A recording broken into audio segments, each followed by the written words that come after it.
poison ivy's garden. It's Kevin Smith and Marc Bernardin. Right on, man. That's beautiful. Welcome to Fatman. I'm Batman. I'm Kevin Smith. I'm Marc Bernardin. Hey! Ho! Hey! Ho! Happy Comic-Con, everybody. It is Saturday night. We're here at the American Comedy Club, and all of I can't imagine there's anybody in the audience that's not partaking in Comic-Con in some way or another. We're all here for San Diego Comic-Con 2017, and it has been a glorious one, but more a glorious day. Today was fucking massive. There's news coming out right now. Even as I was walking out here, I was still reading shit. They showed the Avengers footage in Hall H like 2 hours ago. I didn't see it. You didn't see it? No. You didn't have to because sneaky motherfuckers shot it and put it up on Twitter, and I watched it and shit. What?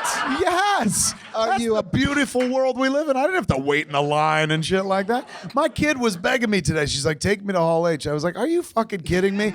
If you wait 10 minutes, there's some crafty people out there, man. We'll be able to watch it, and it was fantastic. Hearing it on the phone, you can barely hear because the audience is drowning it out. But the visuals were fucking stunning, man. Like, I watched them blow the roof off. Then somebody else put up hidden camera on Black Panther, which brought everybody to their feet. Yeah. I mean, that seems to have been the story. Yeah. Right? It was like, yeah, Thor Ragnarok, it's going to be awesome. We know that. Oh, that looks amazing. Avengers Infinity War is going to be amazing. And then fucking Black Panther, people lost their goddamn minds. And this was also a day where Warner Brothers was like, look at the fucking Justice. Like, look how badass Aquaman is. They have one of the most metal, hardcore, like heavy metal shots I've seen in a movie in my entire life is Aquaman stabbing a parademon into the fucking chest and the heart, landing through a building, fucking walking off and flipping his hair back like a jock. Oh my God, it was dope. And it was like, once again, it was like, I could tell it's a Zack Snyder movie, somebody sliding down a building and shit. And the sky is all red. Oh yeah, it's his signature move, but I didn't give a shit because that hair flip, like that made it so fucking good for me. So we had that happen. But maybe the biggest story out of Hall H, though, is kind of the return of the king, because they played the Ready Player One trailer in Hall H. And Steven Spielberg showed up and was just like, hey, everybody, remember this? Zip.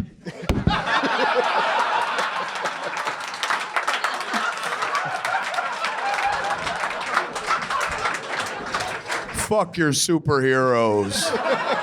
Oh my God, this trailer is fucking glorious. Mark described it thusly. What'd you say? I was like, what? How do you say it? It was like Spielberg getting to play in Legoverse. It's like there's the fucking Iron Giant in there, and there's a DeLorean car chase. Like, how does that happen? Because you're Steven Spielberg, you're like, I want everything. I'm 75 years old, and fuck it, give it to me. Is he 75? Yeah, he's up there. Are you shitting me?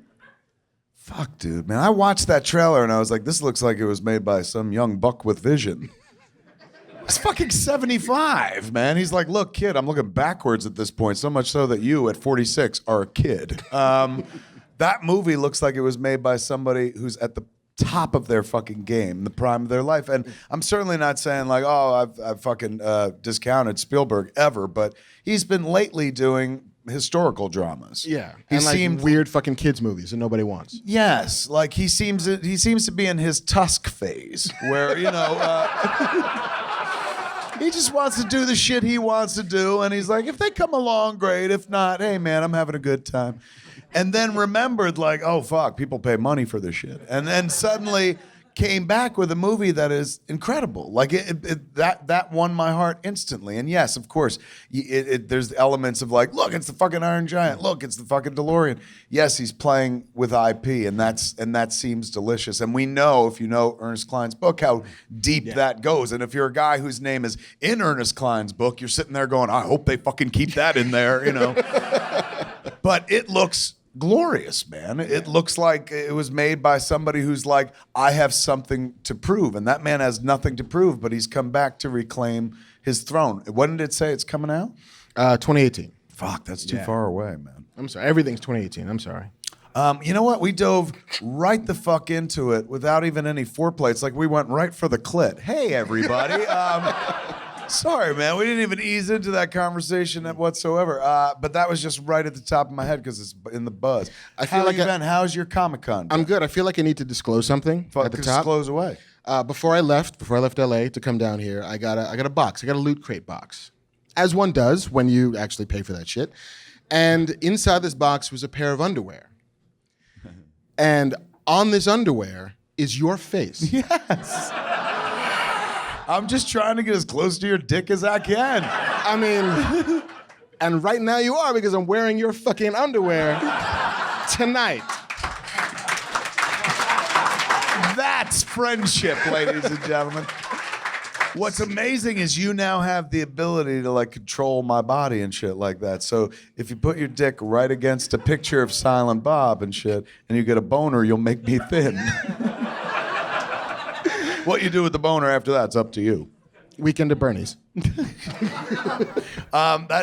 did Jay and Bob underwear for Loot Crate, man. They sent me a pair, and I would wear them. I am the creep that's like, I'm on my own underwear and shit like that.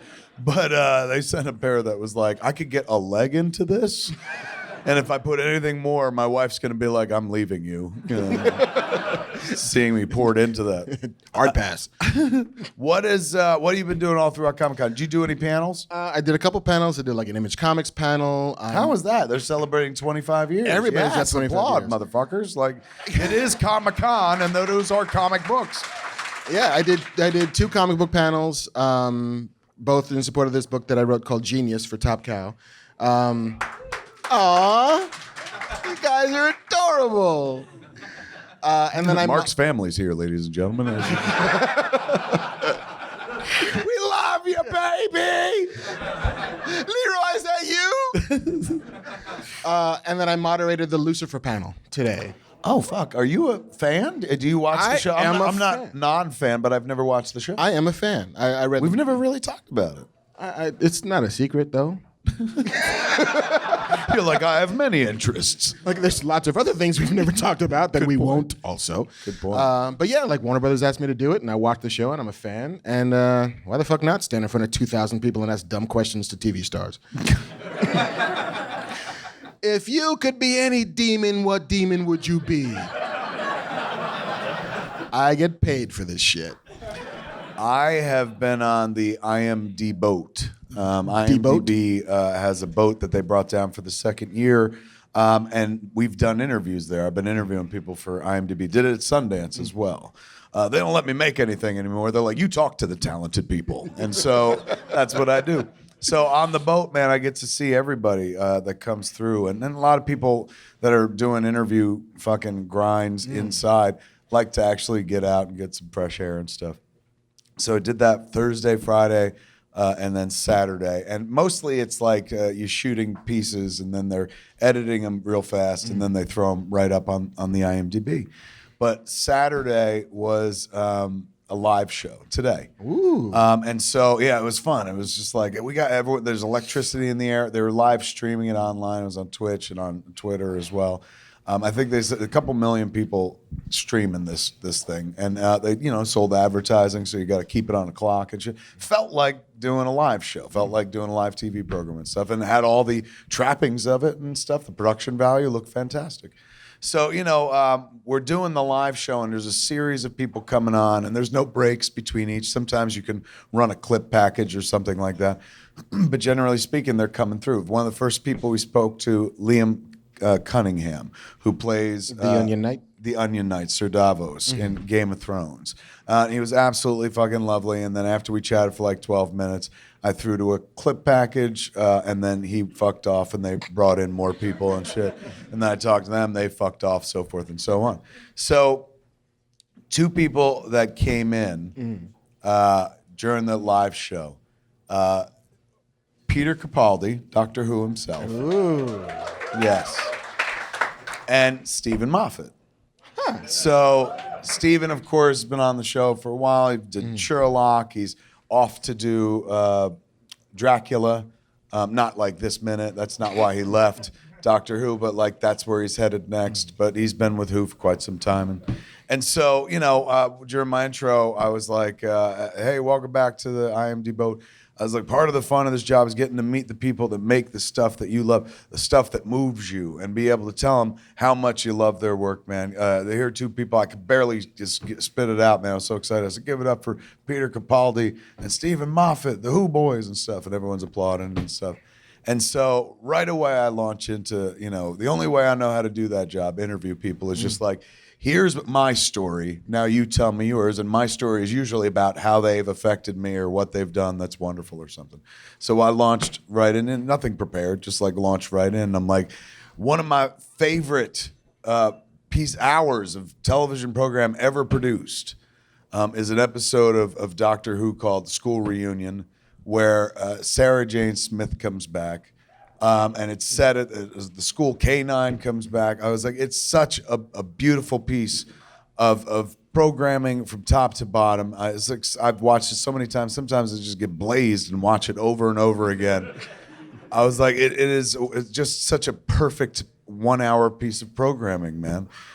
And Stephen Moffat goes, thank you very much, but neither of us had anything to do with that episode. And we were live, and I was like, oh, fuck, man.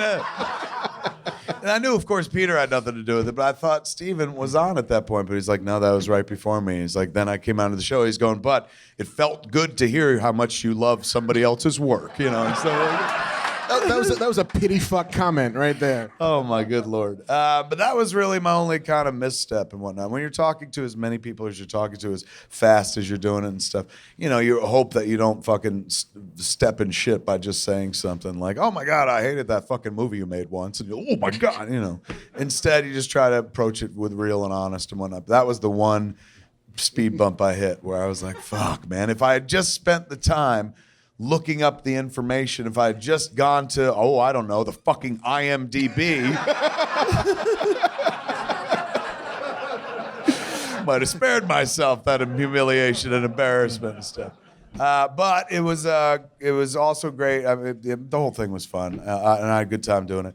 I got to see Stan Lee again. It's no Comic-Con without seeing Stan Lee. I had seen Stan earlier in the week. He got his hands and feet in the cement at the TCL, the Chinese theaters. So I emceed the event and introduced. Yeah, it was a really fucking cool moment. Especially when you look down at the ground at the people who have footprints there. It's not like, other creators. It's not like George Lucas, Steven Spielberg. It's actors, and then there's fucking fake people like R2-D2 and shit like that. So why not bring somebody who he's been in movies and stuff, but more as a cameo goof. But this is a guy who's like responsible for not just movies, but a lot of different entertainment, man. Starting careers based on shit that he wrote 50, 60, 70 years ago. So it seemed like, one moment of like how justice is being done outside of the pages of a comic book. He deserves to be here, and so I got to get up and speak and MC and introduce other people, and I was like, hey man, I'm from New Jersey, and when we put people in cement there, it's a whole different thing. So I was like, hooray for Hollywood, we're here, and I got to introduce Kevin Feige, and then I got to introduce, he was the mastermind of the Marvel Universe, then I got to introduce Clark Gregg, Agent Coulson himself. Then I got to introduce the Black Panther himself, Chadwick Boseman, who gave a lovely fucking we all got up there and we were like, we fucking love you, Stan, and he said something that was really good, where you were like, holy shit, I wish I'd been that relevant, ever. But and then the last person I introduced was Todd McFarlane, who then introduced Stan. Stan got up there and spoke and signed in the cement and stuff. It was really cool to see the whole thing go on. But I had since I was in the room with these cats before we went outside, it afforded me a moment to lean into my fandom. And anybody who listens to this show, and Mark is one of them because he's on it all the time, you know how much I love those Marvel movies. And I don't say that shit. Some people are like, you trying to get a job? No, not at all. Unless they're like, hey man, Thor needs help from Jay and Silent Bob, And I'm like, suit up, Jay, it's our time. But you can do something and not have to do something that you love. How to explain that better? Like, because of what I do for a living, I get a lot of access to things that I wouldn't necessarily get access to otherwise. Case in point, at one point when a baby was born, and she's now 18, so we're going back 18 years, me and my wife would hardcore mainline Law and Order. That TV show, not the first one, classic. None of this fucking like Rape Squad and shit like that. Like that shit was horrifying, you know. Like, just talking about the good old, like, we killed people, or did we, you know, and fucking Hang 'em High McCoy brings them to justice and all that shit. So it was great. The kid used to love it. Like, my kid grew up to it when she was just an infant still. Like, when she wasn't moving around, when she was doing the crawling, she could sit back, and when Law and Order would begin, and it has that theme, boom, boom, dun, dun, dun, dun, no matter what the kid was doing in the house, she was so conditioned because she watched the show. She didn't watch it. We watched it and ignored her. And she had heard the music and knew how to Pavlovian response to it after so many times. That would start, and no matter what she was doing, she'd stop calling. She'd stop, sit back on her ass, and bounce to the music. So it was like dun dun bum bum bum bum bum, and the kid would go like this. And I was always telling my wife, I was like, I think we gave birth to a stripper. Look at her. Gotta keep her off the pole. So I loved Law and Order in a big bad way. And I called my agent one day and I was like, fucking love Law and Order, man. Can I be on Law and Order? Like, is there any way you could hook this up? Do you know somebody? He's like, I know everybody. And I was like, all right, so can I be on it? He goes, yeah, fuck yeah. You want to play like a guest star? And I was like, no, fuck that. That's too much pressure. I'm not a good actor. I just want to be like the guy that leads him to the guy that leads him to the guy. Like one link in the chain. I think that'd be cool. They shoot in New York. I live in New Jersey. And he goes, let me ask. He called back 5 minutes later and he goes, they think it'd be funny to see Silent Bob say things. And I was like, that's all it took? And he's like, yeah, you're a joke. And I was like, fantastic. And so I got to go do an episode of Law and Order. I worked with Jesse Martin. Years before I worked with him on Flash, I worked with him there. It was Ed Green and what's the great Jerry Orbach, who played, what was his name? Lenny Briscoe. Well done, man. See? That's why we know we love each other. So it was fantastic fun to do, but I don't do that for everything in life. I don't sit there and watch those Marvel movies and go call my agent and be like, get me one of those. Number one, he'd be like, yeah, right, goodbye, and hang up and shit. But more importantly, like, I can appreciate shit without wanting to do it, without wanting to play with the toys and stuff. Some shit's just nice to look at. Like, I'm a fat guy, but I don't buy every piece of food when I go into the food store. Sometimes I just look at shit and be like, one day, or like, that's too good for even me, and fucking move on. So I could go see a movie and just fucking enjoy it and not be like, what does this mean to me and how does it fit into my career? Because I too make movies and shit. Because let's be honest, those are movies and I make movies. So there's no real comparison anyway. So I love those flicks. Like, and people say I'm in the bag for them. Absolutely. I just love that they come to life because they are the closest thing to a fountain of youth I've ever felt. I watch those movies and I feel the way I felt when I was a kid watching Star Wars or watching Raiders of the Lost Ark. The same sort of like, oh my God, you took me somewhere. And it's a bigger deal at my age now because I'm fucking 46. I should be more concerned about like, I'm gonna die, I got hemorrhoids, whatever the fuck. But instead, like, I can still settle back into a movie theater and for 2 hours, they'll take me someplace that reminds me how I felt when I would watch movies as a kid, long before I ever thought about getting old, just at the days of like, hey man, I want to escape, take me to a different world. So I love those movies. Like, I rewatch them all the time. They're my go-to happy place. So, we're sitting there in Marvel Central, Kevin Feige's there. And I never see this guy, and I talk about him all the fucking time. And in a good way. I'm always going like, this guy's a fucking genius and shit like that. And some people are like, you trying to get a job? I'm like, no, I'm just communicating that I think he's a great fucking storyteller. He's had these phases of the Marvel Universe planned out, and he's retrained, he's trained people who weren't trained like me at a young age, going like, okay, this adventure's over. I have to wait a month to go to this adventure, or I could go over to this issue and follow the story with other characters and shit like that.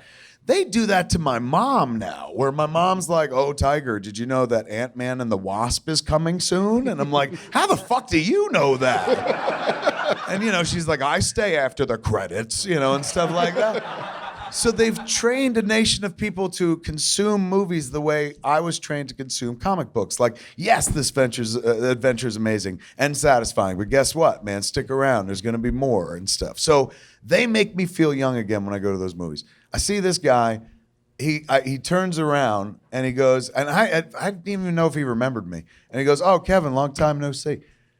And rather than just be like, "Hey, Kevin, oh my God, like, boy, you're kicking ass over at Marvel Studios," I just fucking hugged him, dude, as hard as I could, my face on his chest. Like, I can't quit you. You like fucking really deep.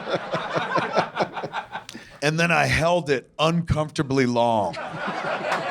Like for a long time. Did you drop a hand? No, but he started moving his hand. Like, because at first he was like, oh, like that.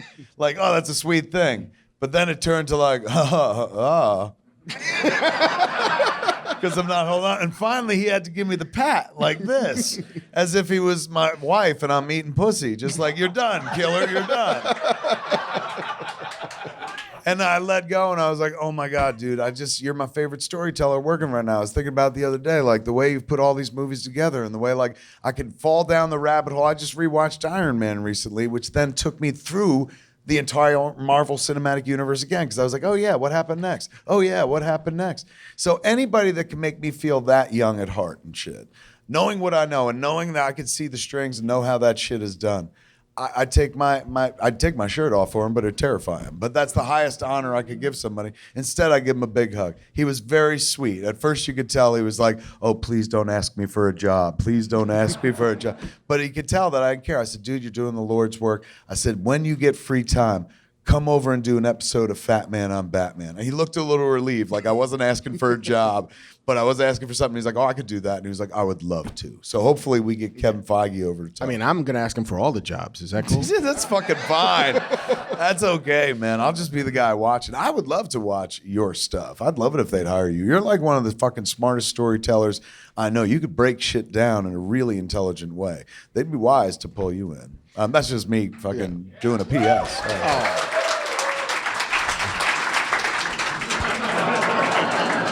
It's just like me and Kevin Feige. Speaking of which, there's one more hug. I got to tell you about the other hug. Ooh, another hug. James Gunn was there. And James Gunn, I don't know why the fuck he wasn't speaking. Maybe he was feeling under the weather or something like that. But Lord, if anybody should have been up there talking about Stan, it should have been him. But he was there in the audience. And then right before we went out, I saw him.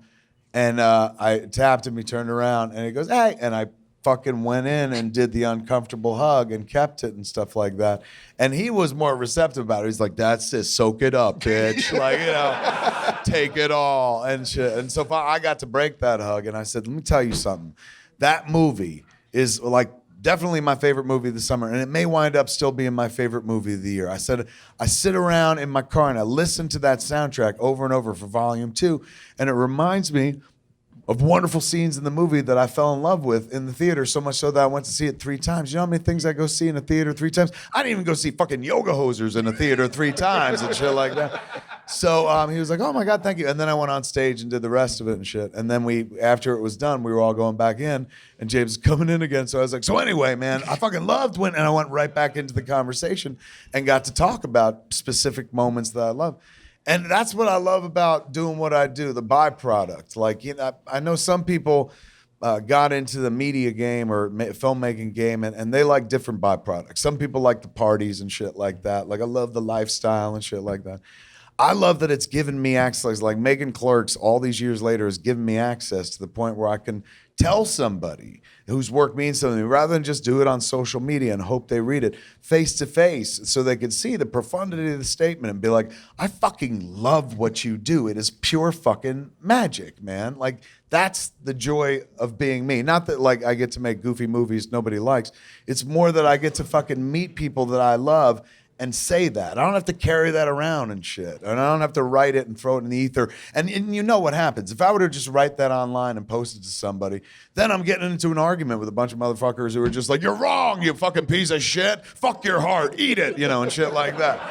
You're just like Hitler. And so it's nice to be able to see these people in person and have that kind of moment. That's what Comic-Con, I guess, is kind of all about.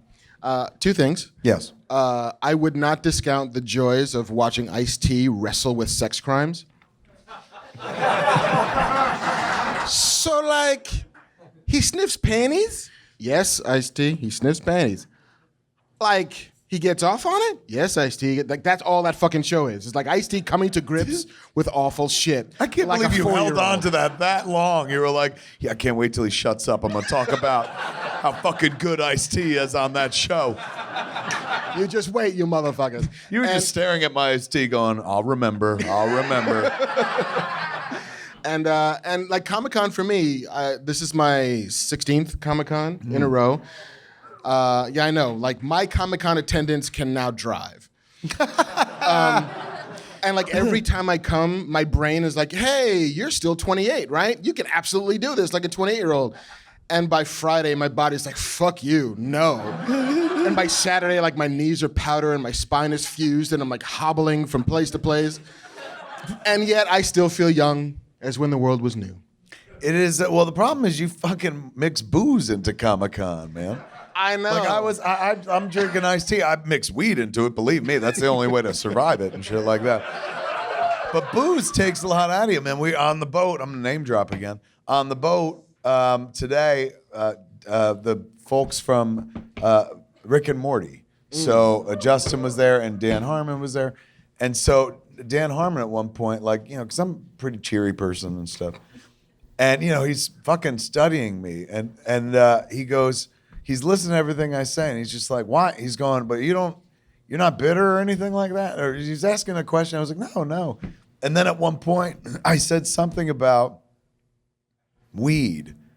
And he goes, yeah, but do you drink?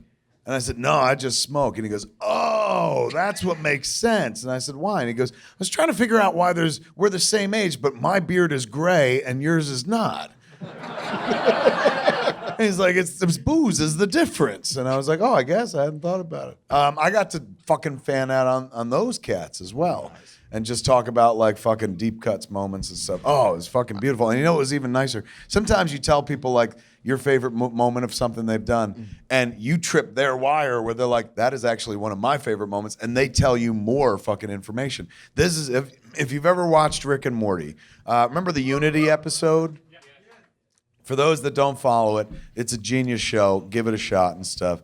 Smartest fucking humor you'll see kind of on display right now. And at one point he talked about it's not just, you know, for me, I'm like, what do you guys just sit around and make jokes? And he goes, yeah, we definitely do that, but we also break it down in a Joseph Campbell type way. He's like, what is the character's heroic journey? I was like, of every episode? They're like, yeah. And I was like, that's what makes shit good. You guys put thought into it and whatnot.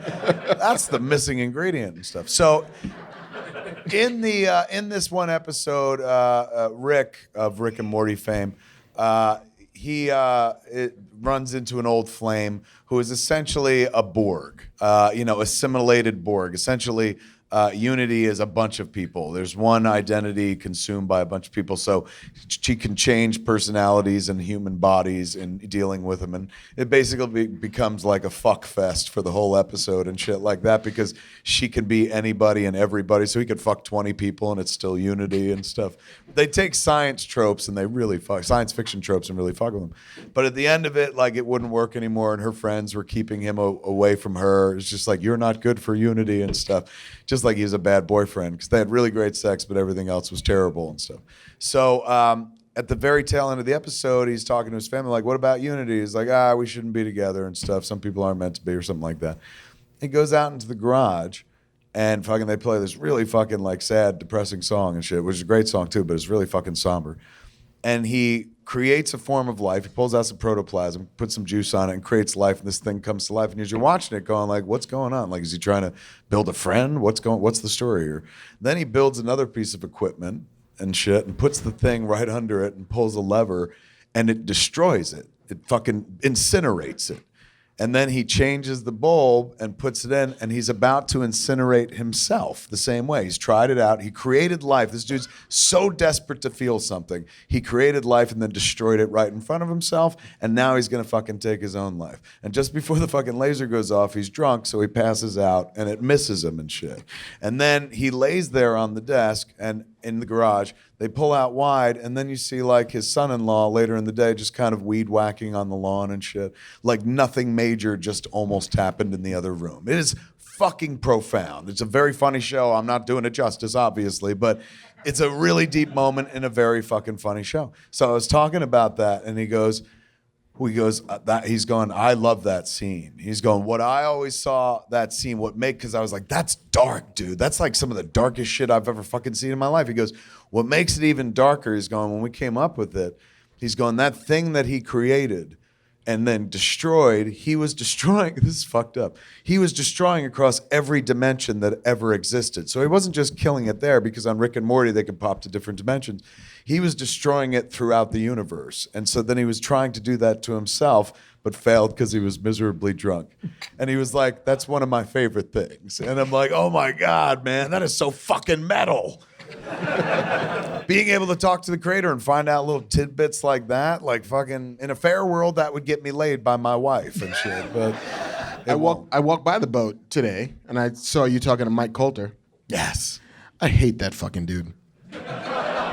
Because he's not fair. You should not be that handsome and also funny. Can I add something to the list? Wait, what? Eloquent. He's a fantastic fuck interview. that guy. Like, I gotta walk around like this. Yeah. For the rest of my life, and he's that. Yeah. Just making people pregnant in rooms when he walks through them. No. Fuck that guy. Welcome to my world. You got one guy you're worried about. Everybody's a fucking improvement over me and shit. He was on the boat as well, and fuck if he wasn't efficient, eloquent, and fucking he'd give you just enough information. He's like well-heeled at the fucking interview now. Well-schooled, maybe just fucking trained himself. I interviewed him a year ago for Geeking Out, and he was okay. Or actually, he was with somebody, so maybe he was sharing the spotlight. But I'm telling you, the dude who sat down today was just like, bam, bam, bam. He knew how to give you fucking all the answers you wanted, more than the things you were looking for.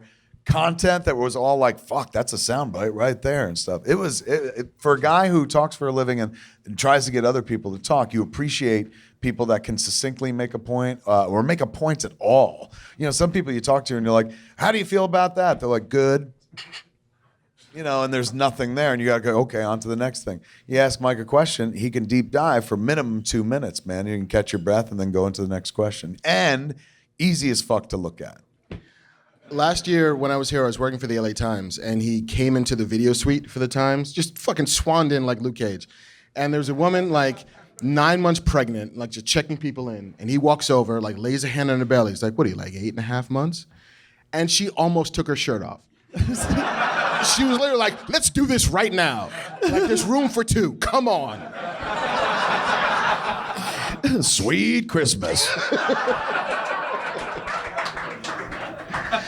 Speaking of which, The Defenders, I've seen the first 3 episodes of the Have you really? I have. Holy fuck. All right. I know they had the panel yesterday in Hall H or something and like that. They showed number 1. They showed the one episode. They weren't even supposed to, but they were like, well, I mean, maybe they were planning it, but they were like, we're going to show you the whole episode. And the reaction on Twitter was massive. People seem to dig it. You've seen 3 episodes. I've seen 3 episodes. 75% of that show is awesome. Do you know you know the one part that's not awesome? Sigourney Weaver. No, her pantsuits are amazing. But I know it's every time the story kind of like swerves away from the lawyer who's fighting his hidden past and doesn't want to give in to his violent urges, and the drunk private investigator who's trying to pull a life back together, and the ex-convict who gets out of jail and just wants to get coffee with Claire, and that happens like as soon as he gets off the fucking bus. But then there's this other guy. And the rest. And every time that other dude shows up, you're like, I don't want any of this.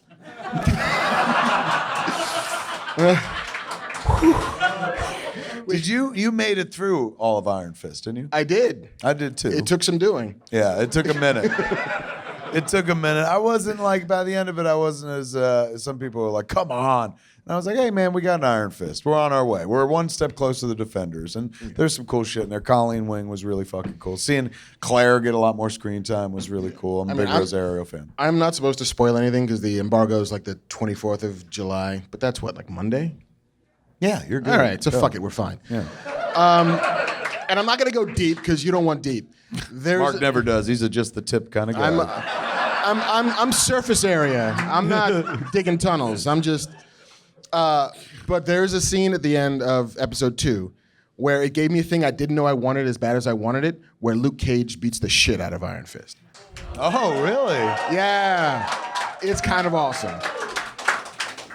Instantly I want to be like, why? They're supposed to be friends, but I'm sure it makes sense. Nobody starts as friends. Oh, really? Yeah. Remember that time we beat the shit out of each other? Yeah, and that's we got to true. be friends? That was how we became friends. Fucked around, then we were like, let's defend people. Yeah. And then, and then at the end of episode 3, you get, and you've seen the scene in the trailers where all 4 of them are fighting together. Yeah. And that's fucking transcendent. But you got to endure a decent amount of Iron Fist to get there. I'm just saying. You're getting iron fisted before the good stuff and shit. How is Sigourney Weaver? And who is she? Anybody from Marvel Comics or no? Not that I can tell so far. Okay. But she's, ominous pants. She's like evil Hillary Clinton. Were they making this hoping for different results or something, or no? It would have been helpful Right. for humanity. Is she in control of the hand? Is the hand back? Do you want to know? Well, I mean, I saw the trailer and Elektra's in it, so I Yeah. gotta assume the hand plays a part. It does indeed. And Stick shows up. Oh, Stick is in the trailer. He better show up. Yeah, he was in the fucking teaser. He's like, "You guys are fucking gotta be brothers. You're the Guardians of New York. Be super friends." Fuck you. There's a line in the trailer where he's like, "I don't want any super friends" or something like that. Did you see that part yet? No, that part's not it. That was in the trailer. It made me laugh. It was Luke Cage is like, "I'm not looking for any super friends." It is a decent amount You of... gotta laugh right there, man. But there's a decent amount of everybody like not understanding and calling bullshit on like, I'm the immortal Iron Fist. Like, what the fuck is that? I'm the guardian of Kunlun. Bullshit. It's all of that. It's kind of great. That sounds a lot like Jessica Jones doing a lot of that stuff. Yeah. Everybody does it because it's the dumbest fucking idea ever. No, I channel my chi and one part of my body glows and I punch through things with it. Not everything, because again, you could Iron Fist all the time if you have total control over your chi. Just fucking everything gets Iron Fisted. But no. He's like, I gotta be angry or committed. Iron Fist. He needs time to recharge on the TV show he did, right? Because I remember at one point, that's what he needs to do. He's just like, this is how I recharge. Hold on. Give me like 20 minutes. Why do you think my fist's made of iron? I feel nothing. All right, well, should we talk about We can talk about the shit we've seen? the shit we and the Or news the shit we haven't seen? and more the news importantly? that broke. All right, break some news. We got some news that broke. You got a list of things? There's a list of things. So Ben Affleck, who is apparently still Batman for now, might not be Batman for long. You're basing this on a Hollywood Reporter article that ran yesterday, I think. Saying I that think it was Friday, speculating that Affleck was this Justice League was the last time that you'd see Ben play Batman. right. And Somebody's happy about. Oh, somebody's unhappy. it seemed to come out of not nowhere. He did back away from directing it, and they have since changed course with the script. They're not even using the script. I mean, we talked about that when that news first broke. Like, if he's not directing the Batman, I don't think he stars in the Batman. Because if you've got to build a Bat universe around a dude, you don't want him to be 50 years old as Batman. It seemed like I think we had talked about at the time, like, all right, it's a slow exit, like they're like, don't quit the movie, directing it and acting in it. Geez, let's do this in pieces. So suddenly it felt like, oh yeah, I guess this is the last piece. And weird timing because like he's got to come here and sell Justice League at Comic-Con. Then cut to today, where he comes out on stage for the Hall H presentation and kind of turns the story around. Says something that I don't have the quotes, but something to the effect of like that Batman is the greatest character. I think he cursed fucking character on the planet, and I love playing him or something like that. The thing is, whatever he said, I read it, and it didn't necessarily dispute the Hollywood Reporter article. He didn't say, I'm not going anywhere. It's just like, I love Batman to a room full of people who are like, yeah, I farted in the suit. The suit is mine. he didn't say that. I'm wondering if, it felt like a non-denial denial. You know what I'm saying? Did I read it wrong? Did you I even think read that's the about quotes? right. I mean, and I also wonder. Let's see if I can find the quote. You talk. All right, you look it up. This is how this works. And also, I'm wondering if, because they also talked about like finding a graceful exit for Ben as Bruce Wayne. Right. Now, do you think and do you want them to kill Bruce Wayne? No. Because they're gonna kill Captain America. What? I mean, guys, come on. No, they're killing Captain America. They absolutely have a hard-on for the shot of Captain America dead on the steps of the whatever, the fucking Capitol building. Is that a fan theory? I mean, that's what happened in the Winter Soldier books, and they are all about that. They are absolutely leaning towards a place where, you know, Cap will go rogue, he will come back in, he will be the hero once again, and that is when you kill America's greatest soldier. Who kills him? Thanos? With the Infinity Gauntlet? I mean, it had been. Look how fucking. I'm on the edge of my seat. You don't even know. I'm making this shit up. Like, what could it be? I don't know. Natasha goes literally rogue. like, here, take my money. We better buy tickets fast to this movie that doesn't exist. I mean, if I'm making this movie, Black Widow kills him. Oh, you fucking cold, man. What? But what? How? Thanos controls her. Thanos is something huge has to kill fucking Steve. That's not of this earth, and it should be him. And we watched him fight. I hate getting into these conversations because it's like all this shit's made up. But we watched him fight Iron Man and stuff. Like, no mortal is going to take down Captain America. It's going to take a mad titan from space. Or he's going to take somebody he trusts implicitly. Oh, fuck, you're smart, dude. God damn it, that's fucking smart, man. You know, but also, like, Batman is bigger than any one actor. Yes. You know, and there's no reason. And fuck, we had an in-continuity Batman change and nobody gave a fuck. Where, like, Michael Gough is still Alfred, but suddenly it's Clooney, and then suddenly it's Kilmer, or vice versa, because I forget when that happens. But we don't care, ultimately. It's Batman I want to see. Hold on, here's the quote. Ready? Okay, tell me. From Ben Affleck himself, clearing rumors / current stories. Quote, I am the Batman. I have the coolest job ever. Unquote. I mean, Is he like 8? but I say who, I say when, I say who. it's really just a kind of, it sounds like a humble brag. I am the Batman. I have the coolest job ever. I am the Those are walrus. present tense. I am the Batman for now. Today. I have the coolest job ever until I walk away from this shit. You know what I'm saying? He's still covered. And remember, it wasn't long ago. I think it was last year. They were like, he's gonna direct the Batman movie, and then a couple months later is when they're like, he's not gonna so direct much. it. So I don't know. What do you think, man? You think it's for reals? You think he's doing it? I mean, I think it's for real. I think if they're going to continue, especially if Here's Joss a Whedon- quote. So What do you thanks to got? fucking Twitter, we can listen to Ben Affleck's own words. Here we go. I'm so thrilled to do it. I know there's a misconception that I directed that maybe I wasn't enthusiastic about it. It's fucking amazing. And I still can't believe that after 2 films, when people have this history of this great studio, and, you know, Kevin Tsujihara and Sue Kroll and Toby Emmerich said to me, None of that's English. Batman, and, you know, I believe him. And with Matt Reeves doing it, it's like, I would be like an 8 on the grounds for Matt Reeves. Never mind being Batman and Superman. So I'm really blown away and excited, and it's a great time in the DC universe. You're going to see some stuff from Justice League that we're really, really proud of. And I think you'll see why I'm so excited for Batman. Thanks a lot.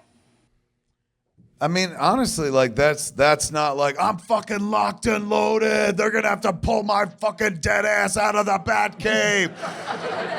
My hands are on my bat pole from now until the end of time. That's a guy going like, hey man, shit's nice now.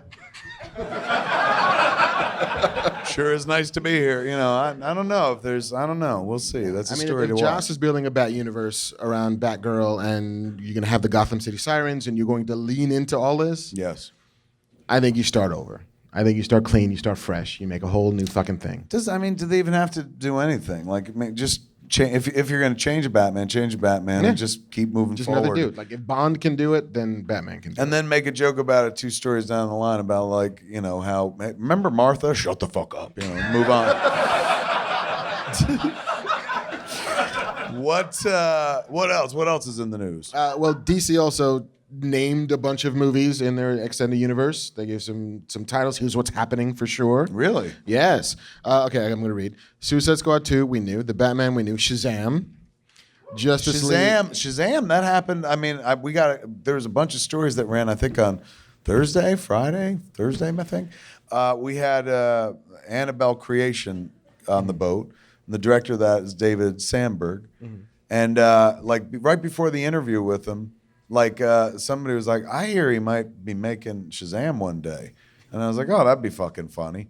So during the interview, I go, hey, what's down the road for you, man? Like, you can jump into the world of crazy superheroes or something like that? And he goes, my next movie is Shazam. Like, with no irony whatsoever, no build-up, no showmanship, like, get ready for this, fat man, get ready and shit, Shazam, or something like that. Literally just like, and I was like, are you fucking serious? And he goes, yeah, yes, I am serious. And I was like, what, you're just gonna say it like that? Like, I thought you'd dance around it. I had no idea. I said, how'd you get that? You know, suddenly I was falling down a different rabbit hole. People seem so happy to be in the DC universe. Big bad way, man. Shazam. What do you think? They can't call him Captain Marvel. That's his real name. Right. They'll never call him Captain Marvel in the movie. I mean, they should just fucking make the Black Adam movie and move on. Because that's all anybody really wants, is The Rock as Black Adam. And I think I saw something on Twitter, I don't know if it's confirmed, but it said Jeff Johns says that The Rock is not going to be in the Shazam movie. Again, we can look it up and see, but that's what I read earlier today. Because I too, the moment they said Shazam, I think even in the interview, I was like, oh, The Rock, and blah, blah, blah. And it's not like the director was like, ha, ha, ha, ha, ha.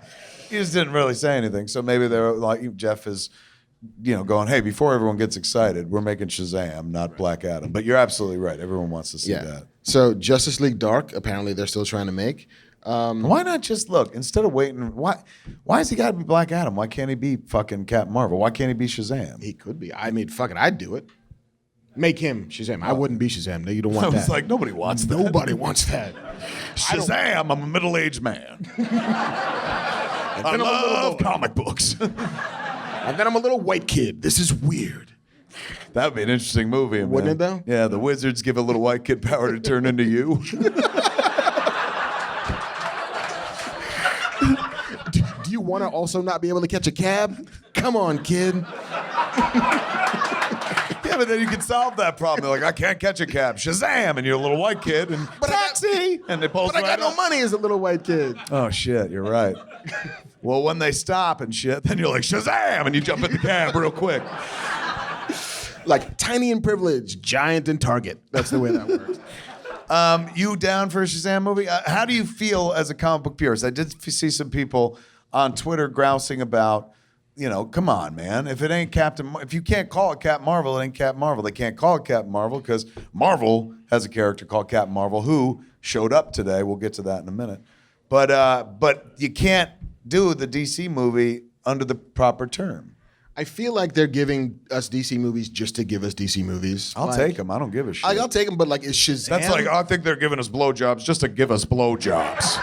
Like, I will take all the blowjobs.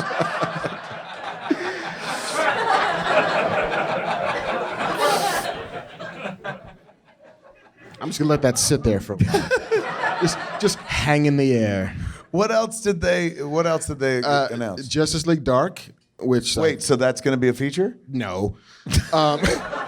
Did they even announce a director or just a title? Just a title. It's supposed to be Guillermo, right? He was. It was, but no longer. No, he's never doing it? No. Fuck, really? Why? I think that he wanted to make an actual movie.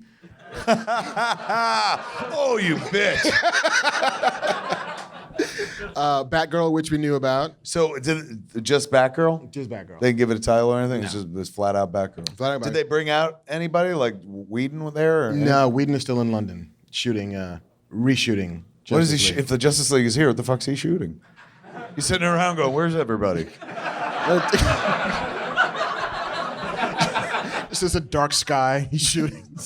Ring of trash over London. Green Lantern Corps. They've told us about that before. They told us about that. You know what's exciting, though? In the Justice League trailer, which is fucking eye candy galore and shit, they reference spoilers. Well, fuck it. You're spoiled. They reference lanterns. At one point, they're like, you hear the voice of what I'm assuming is Steppenwolf going, this planet or whatever, this world has no Kryptonians, no lanterns. And I got fucking so excited. I'm like, holy shit, they're finally talking about lanterns without Ryan Reynolds involved. This is going to be fucking amazing. What do you think it's going to be? What they've talked a lot about it being like the buddy cop show. Where do you think we'll get a taste in Justice League? If they were smart, they would. You know what I'm saying? Like just the tail end of it, just the green light or something. Fucking the ring falling onto Idris Elba's hand. Like, just do that. That's yeah. You do the death of Abe and Sur, right? And then fucking the ring falling on you. Then you don't even have to cast it. You just put the ring on somebody's hand and then credits. And in fact, credits have already happened. Let's be honest. This is after the fucking credits. That's genius. Sometimes I get sad because we're not in charge. I get so wrapped up, I'm like, let's do that. And I'm like, we have no power. Man. The Flashpoint. So they're saying that they're doing a Flash and they're given a subtitle, Flashpoint. Yes. Which it's not like we already saw that on a TV show that lots of people watch every week. Look, I love that TV show and I've worked on that TV show. But to be fair, thank you. But to be fair, they did a variation of that story throughout all of last season.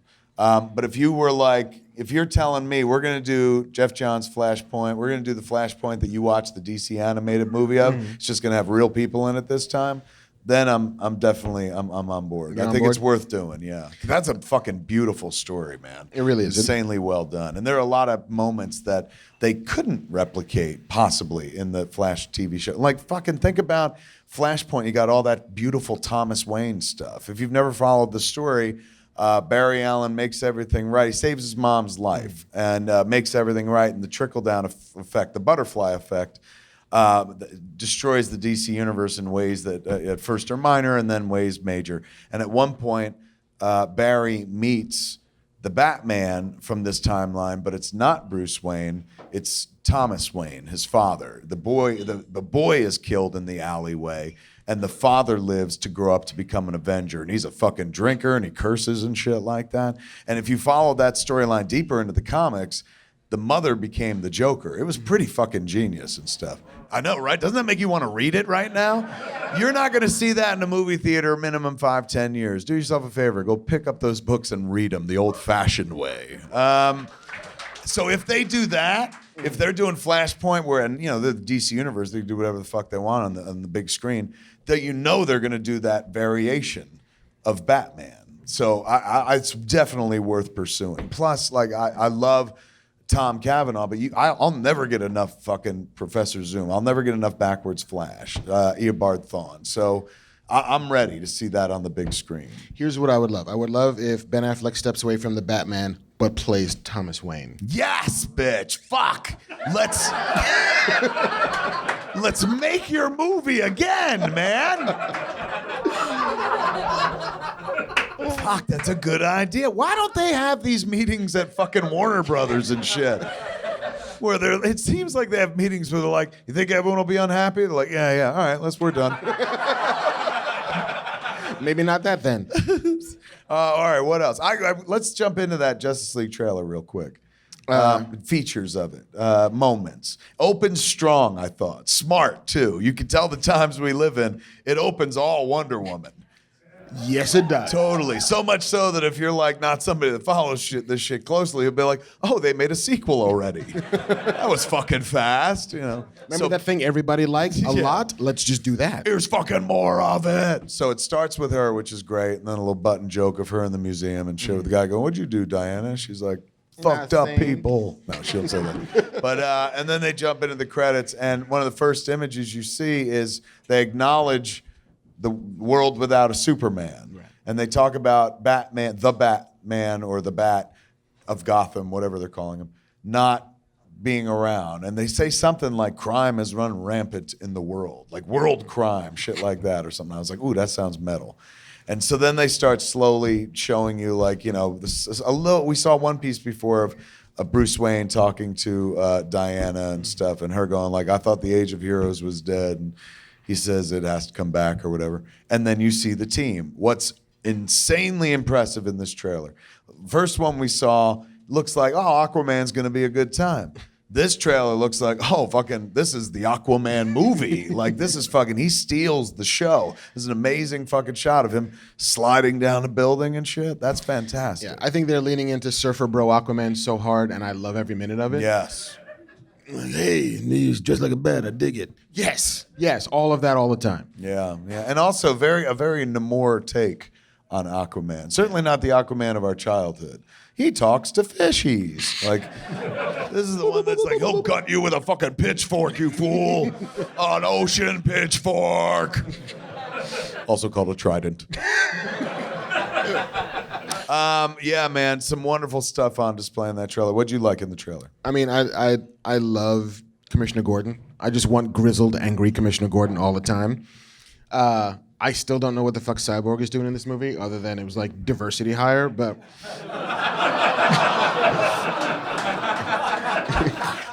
Aren't I supposed to say that shit? I can get away with it though, man. I got a deck of race cards here. Start whipping them around. I don't know. I'll go the other way. I actually like his smooth, calm performance when he's like, I'll take it from here, Alfred.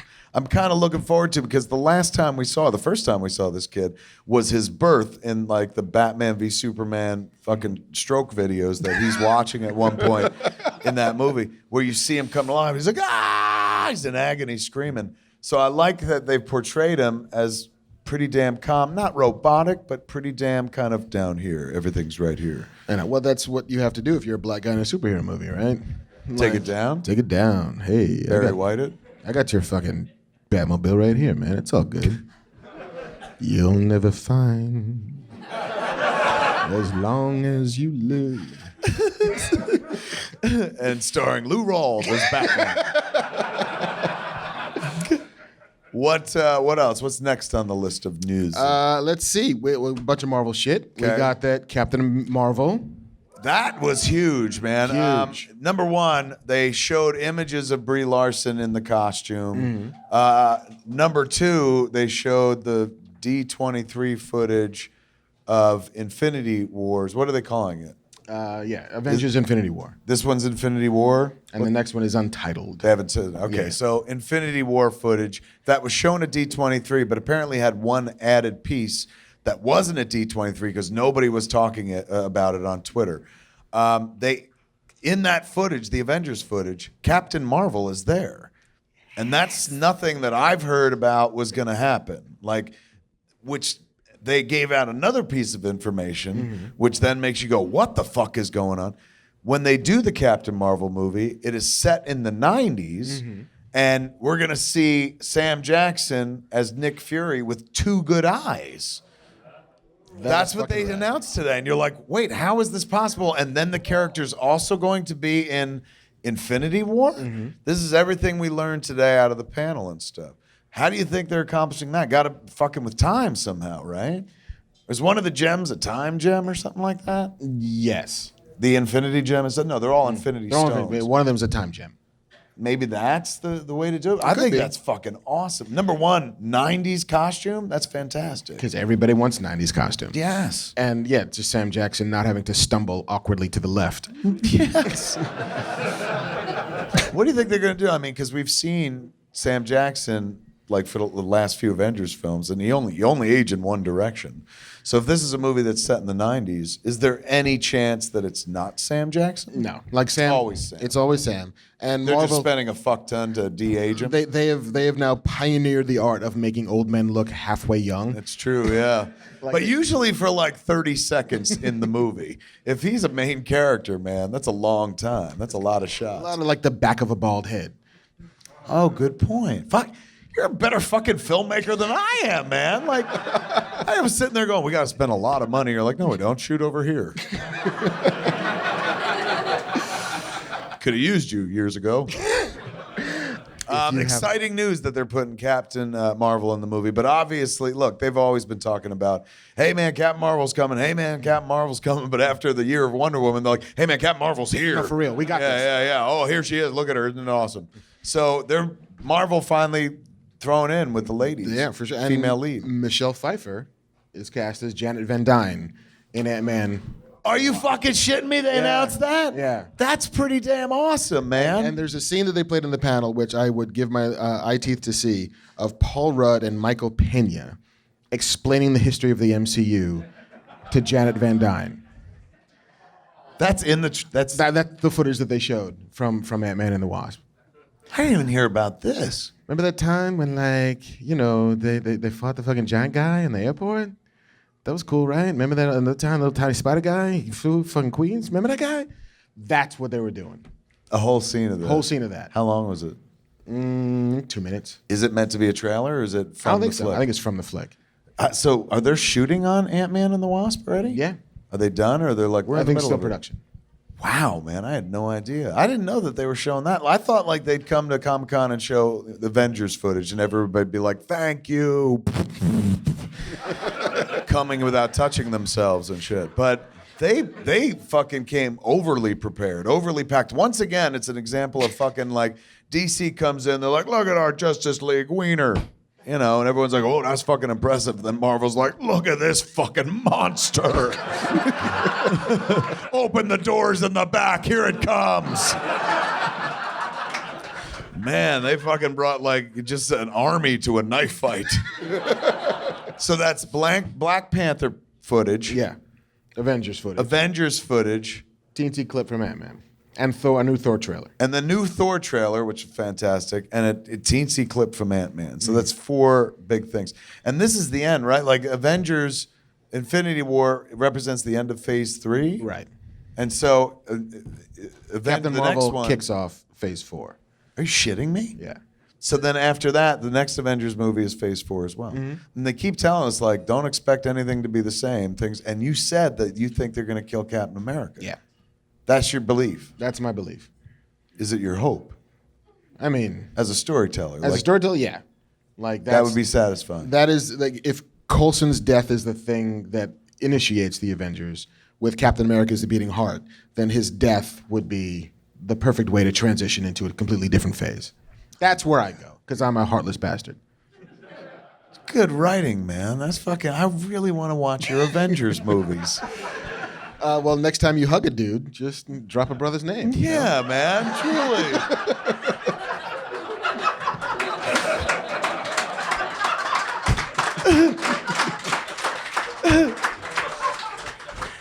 Marc Bernardin.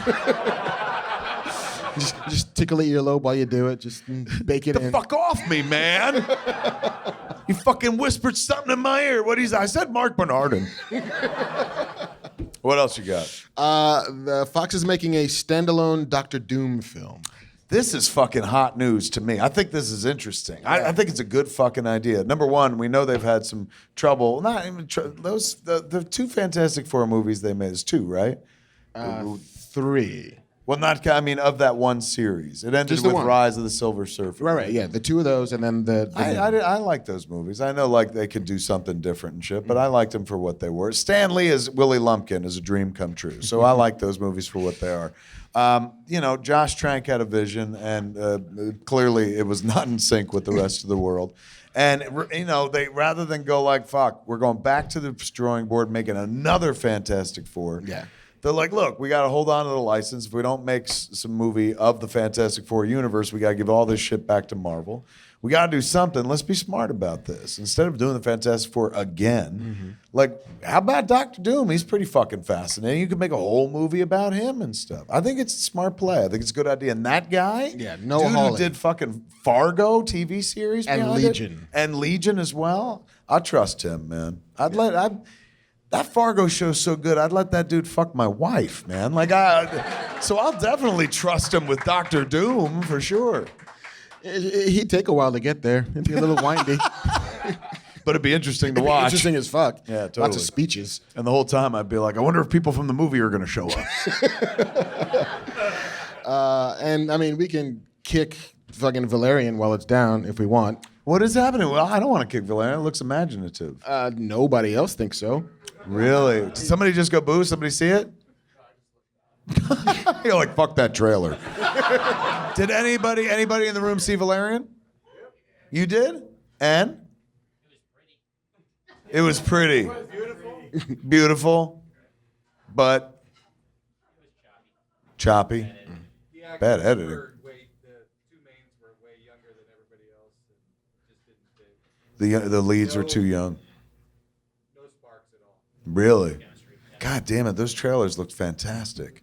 And I like him. I'm always kind of rooting for him as a filmmaker. He pushes and pushes and pushes. It cost $180 million and made 16 in its opening weekend. Oh, shit. Yeah, no, it came out and everything. Well, I read an article, came out like 2-3 weeks ago. He was doing an interview. And the movie wasn't tracking huge then. But he was saying, look, Basan, you know, he's got that company, Europa Film Corp. So there was a whole period of time where he stopped directing and just started producing movies, getting movies financed. That's where the Taken series comes from. That's where the Transporter, is that what it's called, series comes from. Those like action movies and stuff. So he like made money, built up his own loot and shit like that. And he always loved this movie, the book as a kid, and he always wanted to do it. And he did The Fifth Element because he felt that's as close as he could. It was his version of Valerian.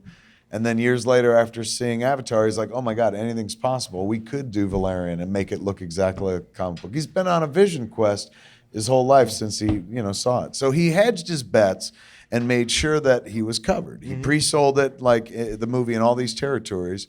So he's only, according to the article, his words himself, he said he was only on the hook personally for $7 million. The movie only had to make $7 million at the box office for him to be whole. Right. So I don't think it's a financial disaster.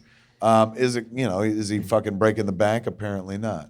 But like, you gotta applaud somebody who's gonna swing that wide. Like maybe it didn't fucking nail or hit the way he wanted it to, but he's trying something. He's like the mirror universe James Cameron. Who because Cameron swings fucking wide and they always hit. Yeah, he's like, blue cats. What do you need?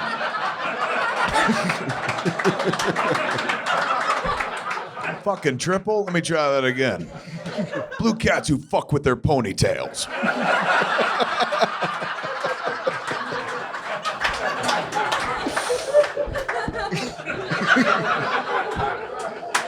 Yeah, that's not Luc Besson though. No. That's a bummer. How much did it make? What's the figure? 16 million domestic, cost 180. And anything else open this weekend? Dunkirk. Now that I imagine did quite well. 50 million is what it's tracking at now. That's, I know, of course it's not like a Dark Knight opening for Chris Nolan and stuff. It probably puts it in the range of, Inception I think opened like bigger, but that's Leo DiCaprio and a but spinning also not like a top. ton bigger. Like Inception opened at, granted it was 10 years ago, but it opened at like 45. Oh. But was in the top 10 for 30 weeks. Really? Yeah. Like it had legs like you wouldn't fucking believe. It had Wonder Woman legs. Wonder Woman is the strongest holding superhero movie of all time.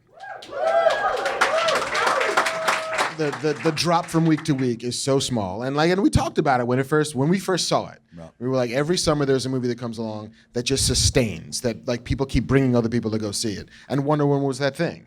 Like every woman who went to go see it was like, hey, you girl crew, we are totally fucking going to see this. Girl squad, roll out, Wonder Woman time. So like this 50 million is about par for the course when Chris Nolan makes a thing that is not a Batman movie. Is it in, what was the sci-fi movie? Interstellar. It seemed like it debuted in that kind of territory.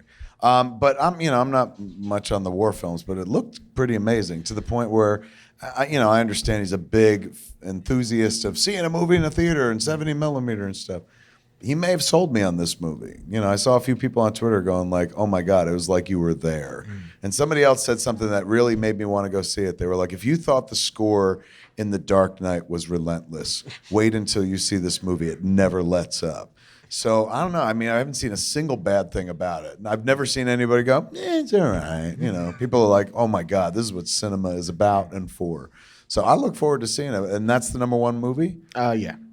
on Comic-Con weekend. Well, it counts. He's fucking the director of The Dark Knight. He's that guy. Yeah, and they also market it that way, like from the director of The Dark Knight, boring ass history. British shit you've never heard of. Yeah, it's true. I had to explain it to my kid. She was like, "What's it about?" And I was like, "Well, if I understand the trailer correctly."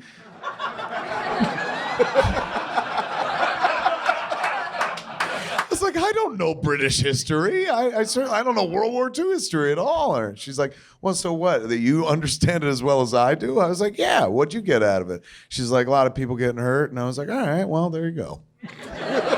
War is hell, kid. There's a lesson for the day. Carry on. What else we got? That is it, my friend. That was the list? That's the news bucket. I'm trying to think what else happened. What are the other news announcements, man? Anybody else got anything that happened that we? Kingsman trailer happened, and they also had a panel. How did it look to everybody? People seem to be losing their goddamn minds over the Kingsman. I'll tell you, man, that first one snuck up on me, and it shouldn't have because I liked all the players involved and also behind the scenes. That's Mark Millar book, right? He worked on it, And Matthew Vaughn. And Matthew Vaughn, insanely talented. But Mark Millar, man, like I've loved him since he's from the world of comics. I've loved him since he took over Swamp Thing. He did a run on Swamp Thing back in the day that was really keyed into the old Alan Moore run. I was like, I like this cut of this guy's jib. I like his style.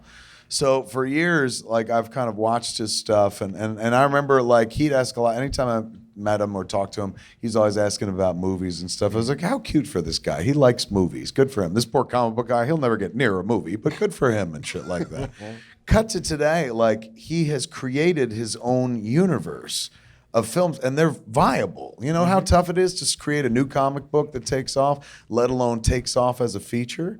And they've been able to do that with him and Matthew Vaughn with Kick-Ass, and then with Kingsman as well. And that fucking sequence in the, of the killing in the church in the first movie is as good as a cinematic sequence as anything you'd see in Deadpool, as anything you would see in maybe even I haven't seen, Dunkirk, but anything fucking Nolan's done. It was a wonder. It was fantastic. It reminds me of like old John Woo movies. Like we are going to put a bunch of people in an enclosed space and shoot for a month, and then we will deliver unto you a thing you've never seen before. Yeah. And the enclosed space isn't just like 4 walls of green, and then we're gonna add a dark sky and a ring of garbage later on. Like they're shooting in actual physical places and stuff, which helps. I like that flick quite a bit. I haven't seen the new panel, and I didn't get to watch the new trailer. Has anybody else noticed that like it's impossible to get anything done online in San Diego these 4 days? Because everybody in the world who uses the internet is here this weekend. And so we're all hitting it at the same fucking time, man. The toughest, it's crazy. Thank God I wasn't in a horror movie about to get killed and I'm trying to get service and shit. Like toughest it was I've ever had experience getting anything loaded online was trying to watch the Justice League trailer. 2 hours to fucking load it, man. So I was like, I'm gonna love the shit out of this, Thank God it was 4 minutes. It's like a big chunk. So I felt like, all right, well maybe that makes sense how it took so long. But yeah, it's tough to get a signal here, man. You? Yeah, I gave up. I just went dark. Cords. Just fuck it. Send me a raven if you need to talk. All right, what else you guys want to talk about? Star Trek. Did anybody see the new stuff that they showed? You did? Yeah. Let's hear about it. It's amazing.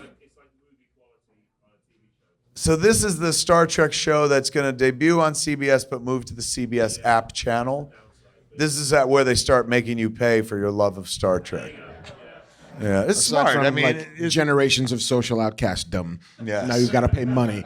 What did it look like? Who's playing who? And who did they get to? Originally, it was going to be the guy that did Hannibal, right? Brian Fuller? Who stepped away. Michelle Yeoh is a captain?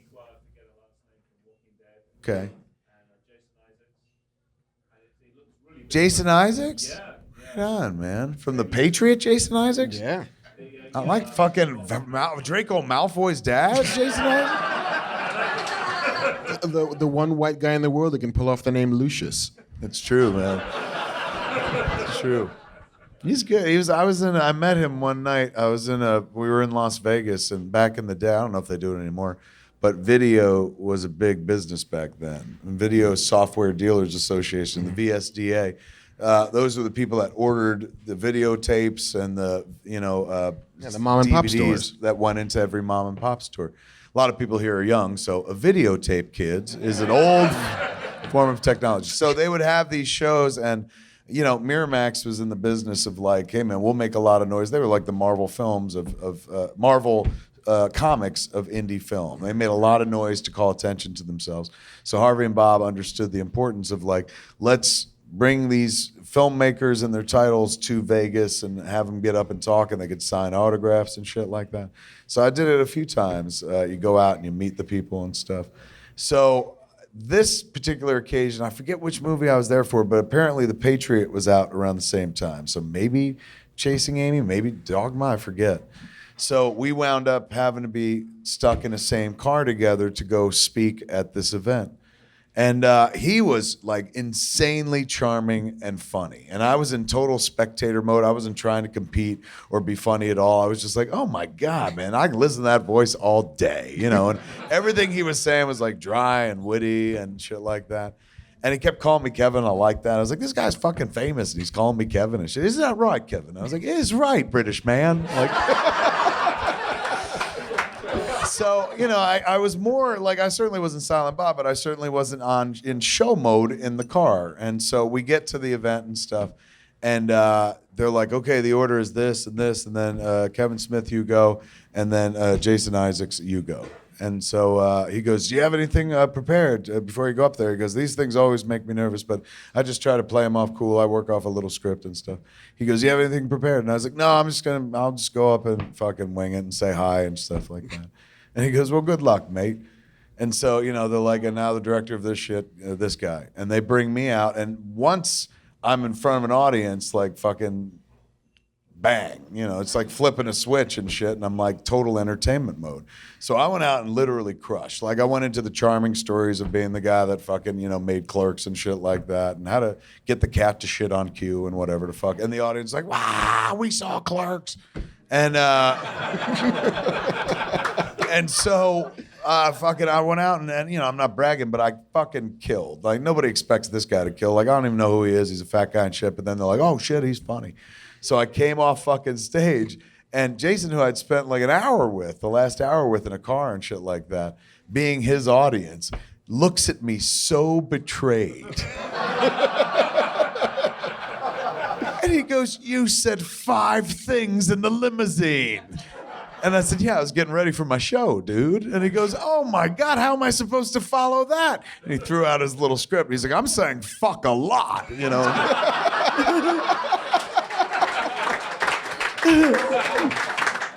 Funny guy, man. So I'm happy. I'm happy to hear he's in it. What is it again? I've lost the thread. Star Trek Discovery. Star Trek. All right, so fucking whatever. Yeah, I can put my money where my mouth is and support that app. I didn't know that I was going to necessarily watch that show, but I want to support that model. I like the idea that they're like, all right, we're putting something here exclusively. And they know they're going to train us to use it. They're like, they got us over a barrel. We got something you want to watch. But we're already used to doing that. We do it with Netflix. Some of us do it with, to a lesser degree, with Hulu. So this is just yet another kind of like, all right, we want your fucking $10 this month. And they might get it because I hope that continues. That's one more place for creators to make new stuff. Like the beautiful thing about digital is it's not just like the 3 networks or the cable networks or the movie studios. There's a whole new crop of people who are like, hey, we need your stories, we need your content. And that's one more place to try to ply your wares, so to speak. So I hope it takes off. I might actually, even though I'm not the world's biggest Star Trek fan, I might actually sign up just to kind of support the thing. Also, hearing that you liked it is a strong. Are you a big Star Trek person? I'm more of a Star Wars guy, but I do like Trek too. So you're like me. You're more of a Star Wars guy and stuff. But it deals with like the Klingon War. It's 10 years before Curtain's War. Are you fucking serious? See, look how well trained I am. They're like, it has to do with the past. I'm like, are you fucking kidding me? I'm from the past.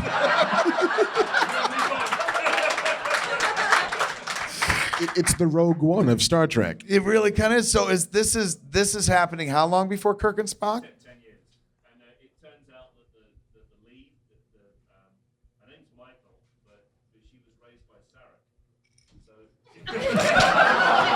Oh my God, I want this so badly. That's fucking smart. Now that's how you get me. I'm like, fucking Sarek, I know that guy. That's dope. That means they could do shit like, fucking if nobody wants to watch the show, they're like, we got our desperate move. They could do the 15-year-old Kirk episode or something like that. And the young Spock as well. Fuck, dude, you're doing a better job of selling me the show than CBS. All right, what else? What else are people seeing out there? Spawn. Let's hit Spawn, then we'll jump over there. Spawn, I was so happy for Todd McFarlane. He announced it on the boat. He came on the boat and did it during a Facebook Live. Todd McFarlane, creator of Spawn, for years has been trying to get a Spawn movie put together, another Spawn movie made. And just recently, like not too long ago, within the last month, I would say, month and a half, Todd was, this sounds braggy, but Todd was over my house. We were talking about an unrelated project that is somewhat related. He's doing, hopefully be doing a Sam and Twitch series, as you know, over at BBC America. And that's predicated on the Sam and Twitch characters that he created for the Spawn universe.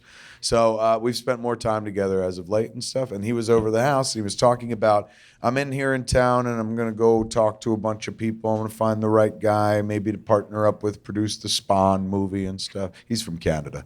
So I was like, well, what are you looking for? A big budget? Now's the time to do it, man. Like, people love these comic book movies. It'd be an amazing time to make a giant fucking Spawn movie. Because I don't want to do a giant Spawn movie. He's like, they did that already.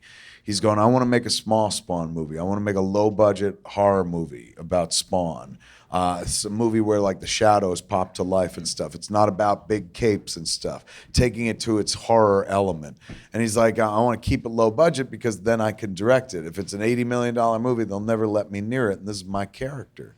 So I was like, man, like, well, that's smart. I said, you should go talk to Jason Blum, the guy that does Blumhouse, man. He goes, I think I'm having a meeting with him. I was like, he seems like the perfect match because he's just coming off Split, which turned out to be a backdoor superhero movie that was tied to Unbreakable, and they just announced Glass this weekend as well. So Jason Blum, who does all this... What? Oh, you're right? They got very excited about Glass or very mad about Glass. Or swallowed a glass. But I was like, those flicks, man, think about it. Like, I said, Get Out just happened, and they did a great job with that. Blumhouse does all these very low-budget flicks that fucking do well and stuff. You're talking about doing a low-budget version of Spawn. It is like you want to do a horror version. Jason does horror movies. You should really talk to him about it. I think I might. Comes on the boat a month and a half later this weekend. Todd McFarlane announces that he's making Spawn with Jason Blum at Blumhouse, a low-budget horror version of it, like $5 to $10 million that he gets to write and direct himself. So I was so happy for him. So happy, number one, for every Spawn fan who's like, finally, we've been waiting since '97 and shit, 20 years for another Spawn movie, and he's held on to it. Other people have wanted to do it, but he's wanted to do it himself. And he finally waited to a point long enough in time where he found the right financing entity, the right producer who's like, oh, I'll fucking totally take a chance on you, man. You got a long tail and you created this shit. Like, why not you? They let Kevin Smith direct movies. Why not you and shit?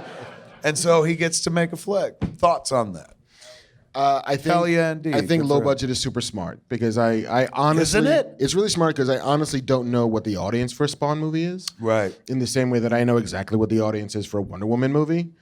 So, like, to minimize your risk, to keep your overhead low, fuck it. Yeah, if you make 20 on a $10 million movie, like, that's a win. It is. And you could keep going, too. Yeah. And once again, it's all about control. You're talking about a lot of the people who created these characters that we all love had no control over them. And, if, they did it as work for hire. And so, like, whatever happens to those characters, they may not have a hand in the future. And, it's got to be heartbreaking if you're like a comic book writer to watch like some of your best material wind up in somebody else's hands and turn into their story. I guess you're used to it because you watch the characters. The characters were given to you, right, and you'll give them to somebody else. You're just there for a moment. But in the case of Todd, he created Spawn. He created the entire universe and stuff. And at one point, like in the 90s, to get a movie made, like there's no way they would have let him helmet. I'm sure he was excited to see that movie happen. But having been through it and seen the process and been in the business as long as he has, the guy came to the obvious and brilliant observation that like, I want to do this. Like, I know this character better than anybody else. And he had this really interesting kind of point when we were talking. He goes, because I was like, well, will people accept that as a Spawn movie if it's not big budget? And he goes, well, I created Spawn, so I say what a Spawn movie is. And I was like, fucking A, Canada, you know? So I look forward to that. I think it's a good move for him. All right, where do we want to go next? You pick. Stranger Things. Stranger Things. Yes. I met some of the cast of it, including the boy from Vancouver, Finn, most metal name at Comic-Con, Finn Wolfhard, who's a sweet, sweet fucking kid, man. He's also in It. So, yeah, he's got the fucking kid market like locked up right now. He was Webster real of sweet. horror kids. The Webster of horror kids. What have you heard about Stranger Things season 2? You know, you talk to these cats, you're like, tell us something about it. Like, we can't, we'll get in trouble. Yeah, that apparently was the totality of the panel was. Oh, I did get something out of it though. Go ahead, you Yeah, I tell was me. just And then gonna I'll say, tell it was you like Patton Oswalt saying that they're being charming as Patton Oswalt does, but kept on asking them, what can you tell me about season 2? And they say, I can't say anything. He said, yeah, but what about in season 2? It's like, no, we can't say anything. But season 2 is gonna be cool, right? We can't say anything. It was that for like 45 minutes. Right. We had a dude on the boat who's joining this season, his first season on Stranger Things. So I asked a question, and the other two kids, they were on last season. It was Finn's sister and her boyfriend and shit like that. So, lovely kids. And so the new guy, I asked a question. I was like, hey, I read the Duffer Brothers gave you all specific movies or movie scenes to watch to prepare, because a lot of these kids in the show, not just the little kids, but even their older teen siblings in the show, they weren't even alive in the 80s. One of them was like, I was born in 92. I'm like, what the fuck? You were cum when I made Clerks, you know. So they talk about, like, I was like, I heard, like, you know, Stand By Me was a reference point and stuff. And the other two were like, yeah, they gave us, like, you know, different scenes specifically, pop cultural touchstones. She said for my character, it was a lot of Pretty in Pink, 16 Candles and stuff like that. But I said, okay, well, that was season 1. What can you tell us about the reference material? Did they give you more reference material for season 2? Like, these are the flavors to look at? You know, and the two of them were like, well, you know, we can't say. And the new guy was just like, they told me to watch The Shining a lot. Mm-hmm. Right? That's what I fucking said. And I go, really? He goes, yeah, they told me to look a lot of Jack Nicholson movies, particularly The Shining. So take from that what you will. He said it in the interview, so. Yeah. The trailer is very, it's like there's a bunch of shit happening in the sky. There's a bunch of upside down that you get to see. The thing that blew me away was, I'm not sure you guys understand how much it costs to get a Michael Jackson song in a trailer. Yeah. And it ends with Thriller, and that's like a $10 million buy. Yeah. To get that fucking song for a trailer. Yeah. But your Netflix, you're like, keep the change. I mean, think about it. All of us, everybody who has Netflix, we all paid for that fucking song. But you won't argue when you watch the trailer. You're like, fuck, that was a perfect use of that song.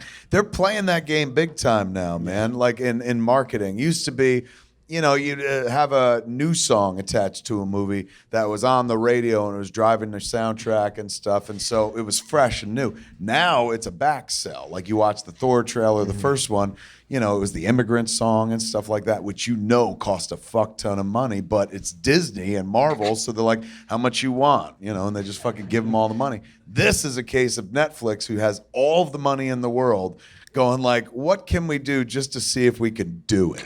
They're like, well, I know, let's put a Michael Jackson song in a trailer. And they're like, oh my God, let's see how much that would cost.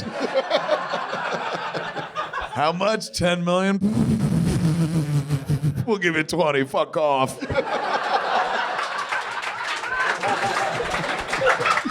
Netflix!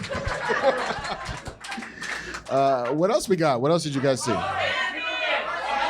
Inhumans. I've heard Inhumans 4 times. Did you? I met with the cast of the Inhumans. They I'm were sorry. Absolutely loved. No, they were absolutely lovely, and Jeff Loeb was with them as well. And so we talked about the show. I'm on board. I remember seeing the trailer online and reacting like, oh, okay, I guess that's our way to go. And you could tell it was a TV show.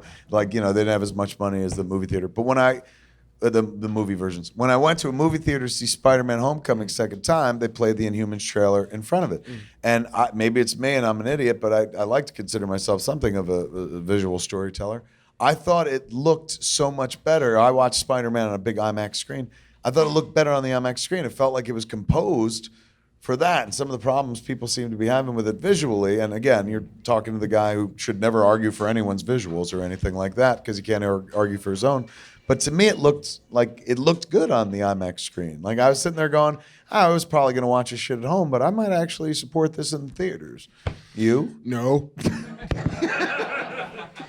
As it has been explained to me by people in the world, they had about 6 weeks to build this show because the way IMAX works is they have 2 windows: there's a Memorial Day window and a Labor Day window. Okay. When there's nothing on IMAX screen, so they went to Marvel and said, "Hey, do you want to do a show we could premiere in Labor Day and IMAX screens?" And this was like June. And I said, "Oh, yeah, I guess we can make a show in 6 weeks. Sure, we don't need time." We're Marvel. We could do anything. We can do anything. We put a teleporting dog in that fucker and we're done. Yeah. It's one of those, like, I would way rather have seen a Hawkeye show than an Inhuman show. Like, if I got to pick from the list of shit I could get from Marvel, I don't ever get to Inhumans. Really? That's just me. They probably. Well, And I they like don't- Agents of S.H.I.E.L.D. Like, Agents of S.H.I.E.L.D. is actually a really solid show. They never don't get give to a fuck. a Hawkeye show though, because he's cinematic universe. So you gotta, Maybe. Yeah. They gotta kill him, man. That dude's in a world chump where at you're this like, point. they might kill Captain America. He's got to go first. He's just like he's the match. He might never show up. They just kill him off screen. Could you imagine that? What happened to Hawkeye? Remember he died off camera? He won't be missed. In They go back Budapest, to remember? the fight. Yeah. What else do we want to talk about? You pick. Oh. That guy. Say it again. Game of Thrones? Game of Thrones. I said earlier. Did I mention it, or did I mention that elsewhere? I think it was here. I spoke to Liam Cunningham, who played Sir Davos. He gave no spoilers whatsoever, but he told a very charming story about the little stag that Davos carved out and gave to the Princess Shireen. He said, I actually stole that from set. He didn't say so. I liberated it from set, and I took it home and I gave it to my daughter, and she put it on her shelf with all of her awesome things, she calls them, or whatever. And then when it showed up in the television show, the first time, you see him carving and then giving it to her, we watched the show together, and she was crying because she understood the sentiment and whatnot. He's like, and then the next time we watched it together is Shireen being, taken to the stake and burned with the toy in her hand. And he's like, my daughter looks up at me all of a sudden, trying to understand what's going on. It was kind of a funny story, man. He was a lovely fucking guy. Gave a lot of great content. Talked for like 12 minutes and was sweet as you want him to be. I love that character. He's the soul of the show. And I said to him, I was like, look, there's a world where all these fuckers kill each other and you wind up on the Iron Throne. And he goes, sometimes we sit around in costume on set and play a game where we just look at each other and be like, it's you. They're like, we don't even fucking know. So we just play that game like everybody else. It was cool. But that's all I heard. Were there any other news bites that... How do I think it's going to end? In Ice and Fire. Yeah. I hear there's... George R.R. Martin said that it has not the show, but the story itself, has a bittersweet ending. So that to me sounds like I'll be satisfied to a degree. But I gotta be honest with you, I can't ask for much more than that show. It is very nearly perfect. And also it has granted two of my wishes, like over the run of that show, like heartfelt desires that I never expressed out loud, but was like, please, please, if there is a God and a Jesus, let this happen. They killed Joffrey and Ramsay. Like,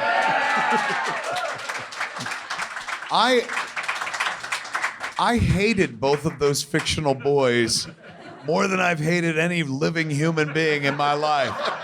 So fucking much, and it was so satisfying when both of them went. I was surprised about one. I didn't know they'd take Joffrey out and fucking take him out with poison and shit. I was like, oh my God, he's turning blue. Oh my God, he's dead. What a great day, you know?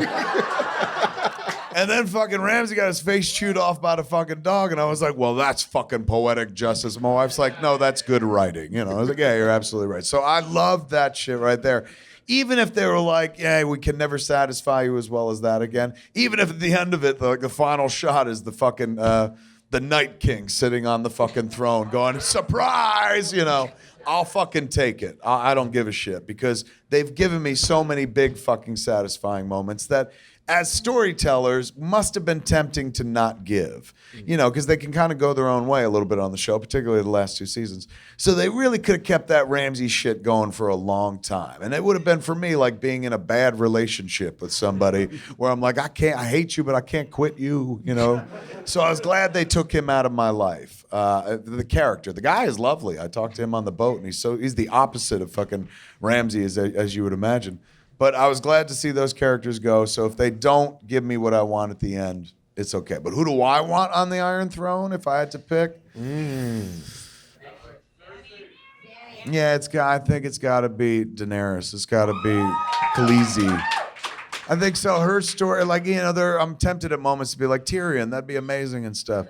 But it's been her journey the whole time. You know, watching her go from beggar queen to ruler of all the Andals and the 7 kingdoms, which I loved in the last episode when Jaime was just like, 3 at best. He's throwing shade at his sister and shit, / lover.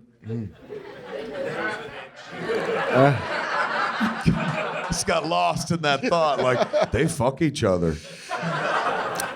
You got any thoughts on GOT? I want Arya on the throne. Who? Arya Stark. Is she in contention? As much as anybody is. I think Daenerys gets hit for hubris. I think there's the like I am the oath breaker, I am the slave freer, I am all of this shit. Like, I am the wheel. There's a sense that she's a little bit too big for her lacy britches. So they might give her like a Moses ending where it's like you're gonna get within sight of it, but you'll never sit on the throne. But I think this entire story's been leading us to a Stark on the throne. Really? Yeah. Yeah. Would you be satisfied if it was Jon Snow? Hell yeah. I'd get there. I know he's not a star, and I do love Jon Snow, but at the same time, it's like put somebody on the throne that's got a dragon, bitch. That's how you rule, man. You're like, look, I'm a peaceful ruler, but if you get out of line, fucking Dracarys, you know, fucking it's all over. What if Khaleesi gives him a dragon? You're right. Then I love Jon Snow if he's got his own dragon and shit. How are they? They're related, right? No. Half brother, half siblings. She's his aunt. Those are 2 different things. So she. Hold on, let's do this lineage because she is. I'm not even gonna play. Y'all have fun. He is Rhaegar's son. He is Rhaegar's son. And Rhaegar's her brother. All right. And the Mad King was her father. But what's the Mad King to Jon Snow? Like an uncle? Grandfather. All right, fair enough. I'm back on board. Thank you. I'm all caught up. Carry on. What else we want to talk about? Hold on. What was the lady said something? Well, hold on. What? Happy. They're making Grant Morrison's happy. Grant Morrison came to my house a couple times to do Fatman Batman. Who hasn't come to your house? Kevin Feige, I'm working on it. I got to stop hugging him so much. Drop a name. Spielberg, that would be a get. Ooh. Okay, so who came to my house? Grant Morrison. He's come and done excellent episodes of Fatman on Batman when it was the one-on-one interview version of the show. One of the smartest people you'll ever meet. Great thinker, fantastic fucking artist, brilliant writer and stuff like that. Boy, that was such a buildup. I forgot. Oh, so he comes over and he brings a gift the second time he comes over. He's like, I brought you something. You know, I'm not going to do the whole fucking accent, but he's got that thick accent. No, but you should. And he's like, donkey. And it had a donkey on the cover. He gave me this comic book called Happy. He goes, this is my favorite thing I'm doing right now. And that was pretty good, actually. That was. Yeah, thank you. I was channeling Train Spotting right there. I was in Highlander for a second. He was very proud of it. He's like, and he explained what the story was. It's like, this is going on in this dude's head. He's got this little donkey that talks to him and stuff. He's like, I love it. And then, bam, all of a sudden I read that it's actually being turned into a TV show. And the guy who's playing, who's in it, I can't even, I don't want to spoil what he plays, but there's a guy in it who was in, Joe Reitman, his name is. I've known him for years, wonderful guy. You'd recognize him if you've ever seen a Kevin Smith movie. If you've ever saw Jay and Silent Bob Strike Back, he's the guy that's standing next to Chris Rock when Chris Rock goes, this movie's going to make House Party look like House Party 2. And he goes, or House Party 3. And Chris like, shut the fuck up. He goes, yes, sir. That's the guy. So I saw him on the boat, and I was like, I just fucking saw your name in the press. They announced that you got cast in Happy. He's like, I did. It's a big thing for me. That show has a home at all. Yeah. Is a big deal. And the fact that like they're rewarding his genius, because he is so fucking bright, Grant. And some of his stuff is just so far ahead of like what you can pull off or what you can convey in traditional media. It's nice to see they found a way to take this madcap idea and make it real. Where is it going to be aired? Is it Sci-Fi? Sci-Fi. Sci-Fi. So hats off to them, man. Yeah, That's a big swing. And Patton Oswalt is voicing Happy. Is he? Yeah. That's fucking cool. Replacing Bobby Moynihan, and I don't know why. Oh, really? Yeah, Bobby Moynihan's got that show. He just got Right. he's leaving SNL. See, or like, left you know SNL. why. That's my guess. I'm just doing my Jessica don't Fletcher detective work. He left SNL and he's got a new sitcom coming up, so maybe he's like, I can't split time or something like that. Lazy. But that's the Happy. I love this version where it's like, you shout out shit and I'll tell you a story. What else? Hold on, back there going, Red Rom. Is that the kid from The Shining? Frank Miller. I didn't see Frank Miller this show. Did you? What? He's doing Superman Year One. Frank Miller's doing Superman Year And One? John Romita. JR. What? Yeah. John Romita Jr. and Frank Miller are doing Superman Year One. Also Superboy, basically. Probably. That's what it is, right? That's fantastic. So wait, the idea is like Dark Knight, well, Batman Year One, but for Superman. Wow, man. Why not do it with Mazzucchelli? Well, because JR is amazing. Guy's an embarrassment of riches. When you're Frank Miller, you probably got a lot of people to choose from. Yeah.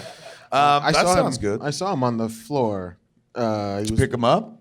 I could have. He weighs like a $110 soaking wet. Is he? Yeah, he's a thin dude. Yeah, he looks as old as Stan Lee, and he's 30 years younger than Stan Lee. No. Is that right? That's some hard fucking living, my friend. He lives like the Batman. Born again? Born again? There, fuck it. Never mind. Moving on. All right. Blade Runner. Did you see anything from Blade Runner? No. I interviewed Denis Villeneuve. Catherine. He said is like Catherine Deneuve. So Villeneuve. I've always been going Villeneuve, and it's Villeneuve. Denis Villeneuve, who directed Blade Runner 2049 And Arrival. And that's what I talked to him about the most, because he was like, I cannot tell you that much about Blade Runner. You know, we talked about generalities. I asked him about Ridley. I was like, look, it's fucking weird walking in somebody's shoes. He's a Bruce of the movie. Was he there every day going, it's not Blade Runner enough and shit like that? And he was like, no, he wasn't even there. I could not have done this movie if he was looking over my shoulder the whole time. He trusted me and I went forward with his vision. But I would tell you, it is very hard to take somebody else's vision and bring it to life in the future when he's shown us a vision of the future in the past. This is like the International House of Pancake accent. These guys, that's my French-Canadian accent. He's from Quebec or Montreal. So he said to me, I was like, look, man, I fucking loved Arrival. And I blew him about Arrival for a long time and stuff. And we went deep diving on Arrival and told me great stuff. But then I got to ask him about it. I was like, I hear you, after this is done, like after Blade Runner's out your life, you might be heading to Dune. And he is. He's heading to Dune next. He's like, I've always loved this since I was a kid. I was like, what about the Lynch version? He goes, I respect David as an artist, but I did not see Dune when I saw that. There are things that need to be there that are Dune, and I think I can do it. And so that dude's going, what a dream life, dude. He went from a Blade Runner sequel to he might go to a Dune remake. That guy's talented, man. He did Sicario. If you've not seen Arrival, take the time to watch it. At first, it's a little frustrating if you're not smart. I'm not very smart at all, so I was sitting there going, what the fuck's going on, you know? Kept asking my wife, I was like, who's that little girl? And shit like that. But then when the movie comes together, and nobody had given me any help whatsoever, I felt like a big boy. I was smart, and I figured it out for myself. And I was real emotional. It's a crazy fucking good movie. I told him, I was like, dude, that movie I'll work hard. My entire life I'll never make anything as fucking beautiful as that film. So human and so humane. It's a movie technically about aliens and stuff. So I got to blow him up about it. But he wouldn't give me many details on Blade Runner except to say that Ryan Gosling was a true collaborator. He's going, I think of Ryan as a co-author on this. He definitely had ideas of what he wanted to do, and it informed what the final product was. Did Ryan explain robots to him? Like jazz?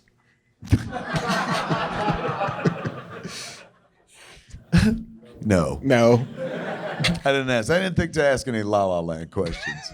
I'm like, hey, man, did you see La La? He's like, yes, it is a movie that beat The Arrival at the Oscars. So fuck your La La Land. All right, what else we got? Preacher. Moose Jaws. I heard nothing about Moose Jaws here. Preacher. What did I hear about Preacher? I talked to the cast on the boat. They were lovely. I talked to Seth on the boat as well. But we talked about not just Preacher and his ability to pull it off. I blew him up for that. I was like, hey, man, like, when did you make the decision? Like, was it a conscious effort to go from, like, being the guy in the Apatow movies, which were insanely successful, and you could have done that for the rest of your life, to being the guy who's not only directing the movies as well, but like making other shit, like producing things, getting other people's things made. Case in point, Preacher, you know, and he had a great philosophy, I thought. He goes, you know, we just always, him and Evan, his friend Evan Goldberg, they're work buddies. He said, we always just feel like if we don't do it, then we'll be stuck watching the version that sucks. So we might as well get to it first. Otherwise, we're going to watch something we don't like. He's like, it's really selfish. He's going, but it keeps me driven, you know, and it keeps me moving forward. What else did he talk about? He said, there's no plans for another sausage party immediately. And he said there was a reason. He's going, we don't really believe in sequels that much. He's going, you know, I think a lot of the audience likes what we do because we go new places each time. It's not the same thing. And he's going, you know, we did Neighbors 2, and it didn't really work out, so we're kind of gun-shy about doing sequels right now, which I thought was interesting. At the end of Sausage Party, it's like, all right, well, here comes the sequel. And he's like, nah. And then we talked about Disaster Artist. Have you seen the trailer for Disaster Artist yet? Oh, it looks amazing. Take your time if you haven't seen it. I mean, you know, for some people, like, I don't get it. This shit's too culty. There's this Tommy Wiseau movie called The Room, which has a very hardcore following, particularly in this world and whatnot. And Seth produced, and Franco is playing. James Franco is playing, and I think he directed. I think Franco directed this. He did, right? And Franco's a filmmaker, legit filmmaker, man. Like he's been doing it for years. Sometimes louder, sometimes stealth. But he's always taken like money from the big movies. I only know this because Scott Mosier was his editor for years. He took his Spider-Man money and put it into making films, like on his own. We all know him as artsy fartsy. He does a zillion things. You're like, hey, shit, there's James Franco. He showed up on a fucking soap opera. Hey, there's James Franco. He's teaching at a college. Hey, that barista was James Franco. But he's kept his hand in the directing game in a big bad way. So this trailer like looks like a movie that can win awards. Like it doesn't look like a bunch of people goofing on what The Room was. They're telling a story about the joy of movie making. And I asked Seth about it, and he was talking about like the idea that like we're all obsessed with this movie. Like we all talk about how it's the worst movie ever made, but I've seen that movie more than I've seen good movies. It's like I've seen All the President's Men once. I've seen The Room 100 times. He's going, so what does that mean? Why? Why do we keep watching it and stuff? But the movie looks like it's going to be a celebration, like kind of like Ed Wood. And he said that was kind of our model. The idea of people who are like have all the passion but none of the talent, a little bit Bowfinger or something like that. But this was a real life example that had happened. So Franco's playing Wiseau and looks kind of pitch perfect. I mean, like Franco's a beautiful fucking dude. And he got as close to Wiseau as he could without leaving his face entirely. The trailer is really fucking funny. It's a movie beat. It's them trying to shoot one line of dialogue, and he can't get the line of dialogue right. And they just go through multiple takes. And when he finally gets it right, it's like one of the worst deliveries in cinema history. And everybody on set, they're just so delighted they finally got it. They're like, whoa, and they start celebrating and stuff. It's a fantastic little piece of filmmaking. So he talked about that as well. He talked about Future Man. Mm-hmm. He's got a show that's going to Hulu that's kind of predicated on the idea of like, it's not taken from this, but Last Starfighter. You know, the idea of somebody's so good at something, they need you in the future to save the world or something. So he's having a good old fucking time, man. Easily could have wrote out a career of just being the funny guy in somebody else's movie, but decided with his friend, you know, he's been friends with forever, to captain his own thing, man, and bam, they're doing it. So I always love talking to him because I remember I met that guy in transition. Like on Zack and Miri, you could tell he was the guy building that. He talked about that movie, the TV show, Future Man, when it was a movie they wanted to do while we were making Zack and Miri. So I love watching him kind of come to fruition and build his shit. And then sitting and talking to him was kind of fun. But we talked a little bit about Preacher, and I blew him up going, like, with all your juice and power and stuff, you did almost the impossible. You got Preacher made. Like, you know, you easily could have been like, let's just do our own stuff, but you found a way to get Preacher made. And he goes, well, that was selfish too. He's going, we always loved Preacher. We didn't want somebody else to fuck it up. But it gave us a chance to practice at our filmmaking. He's like, we're new. We haven't done it a lot. We've only made a couple movies. But when you're making a TV show, particularly a TV show like Preacher, you get to try a bunch of different things. So it was smart as well. Like, you know, it wasn't just like, ooh, we just want to see Preacher. It was also a mini film school for him. I thought that was kind of interesting. Maybe not you guys, but I thought that was really fucking interesting.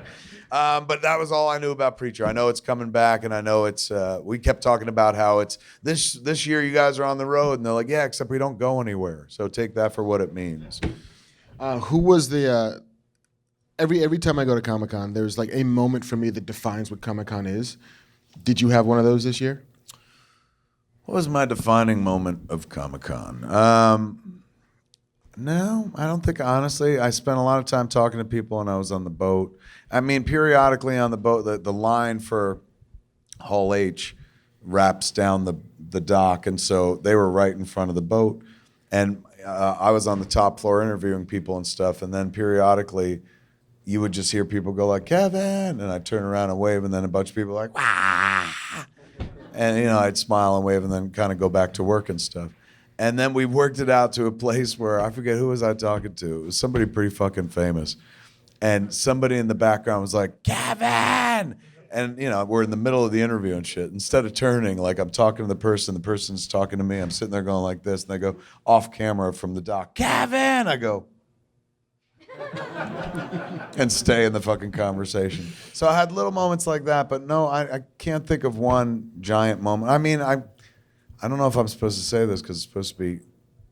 You know what? I did. I do have a defining moment of Comic-Con. Tell us. It happened literally before the show. Y'all watch Screen Junkies, Honest Trailers, and stuff like that? Screen Junkies, I love the people over there. I love their platform. I love everything they do and stuff. So they do a show called Movie Fights. And they invited me to come play. And so they told me it was going to be you versus Elijah Wood. And I was like, oh, shit, man, bring it on. There ain't no Eagles to rescue his ass, you know. So it was me, Elijah, and Dan, who's on the show and stuff. And Andy was the guy who reads the questions. And the show format's pretty simple. Like they tell you in advance like what you're going to advocate for. Here, let me read you my prep, the basic prep for this, the questions that were sent to me. Blah, blah, blah, blah. Okay, round one. Who's the greatest living filmmaker? So you just have to come up with that, and you have to be able to argue your point. So whatever you say, you have to be able to argue, and the other two guys have different opinions, and they argue and stuff against you. You can knock other people's arguments down. It's like debate club and shit. Round 2, what comic book movie of our time will be most celebrated in 50 years? Right, good question. Round 3, scariest movie scene of all time. And then round 4, 13th anniversary of Eternal Sunshine of the Spotless Mind is this year. If you could permanently erase one movie from all of existence, which would it be? Wow. Naturally, my first inclination was Jersey Girl, but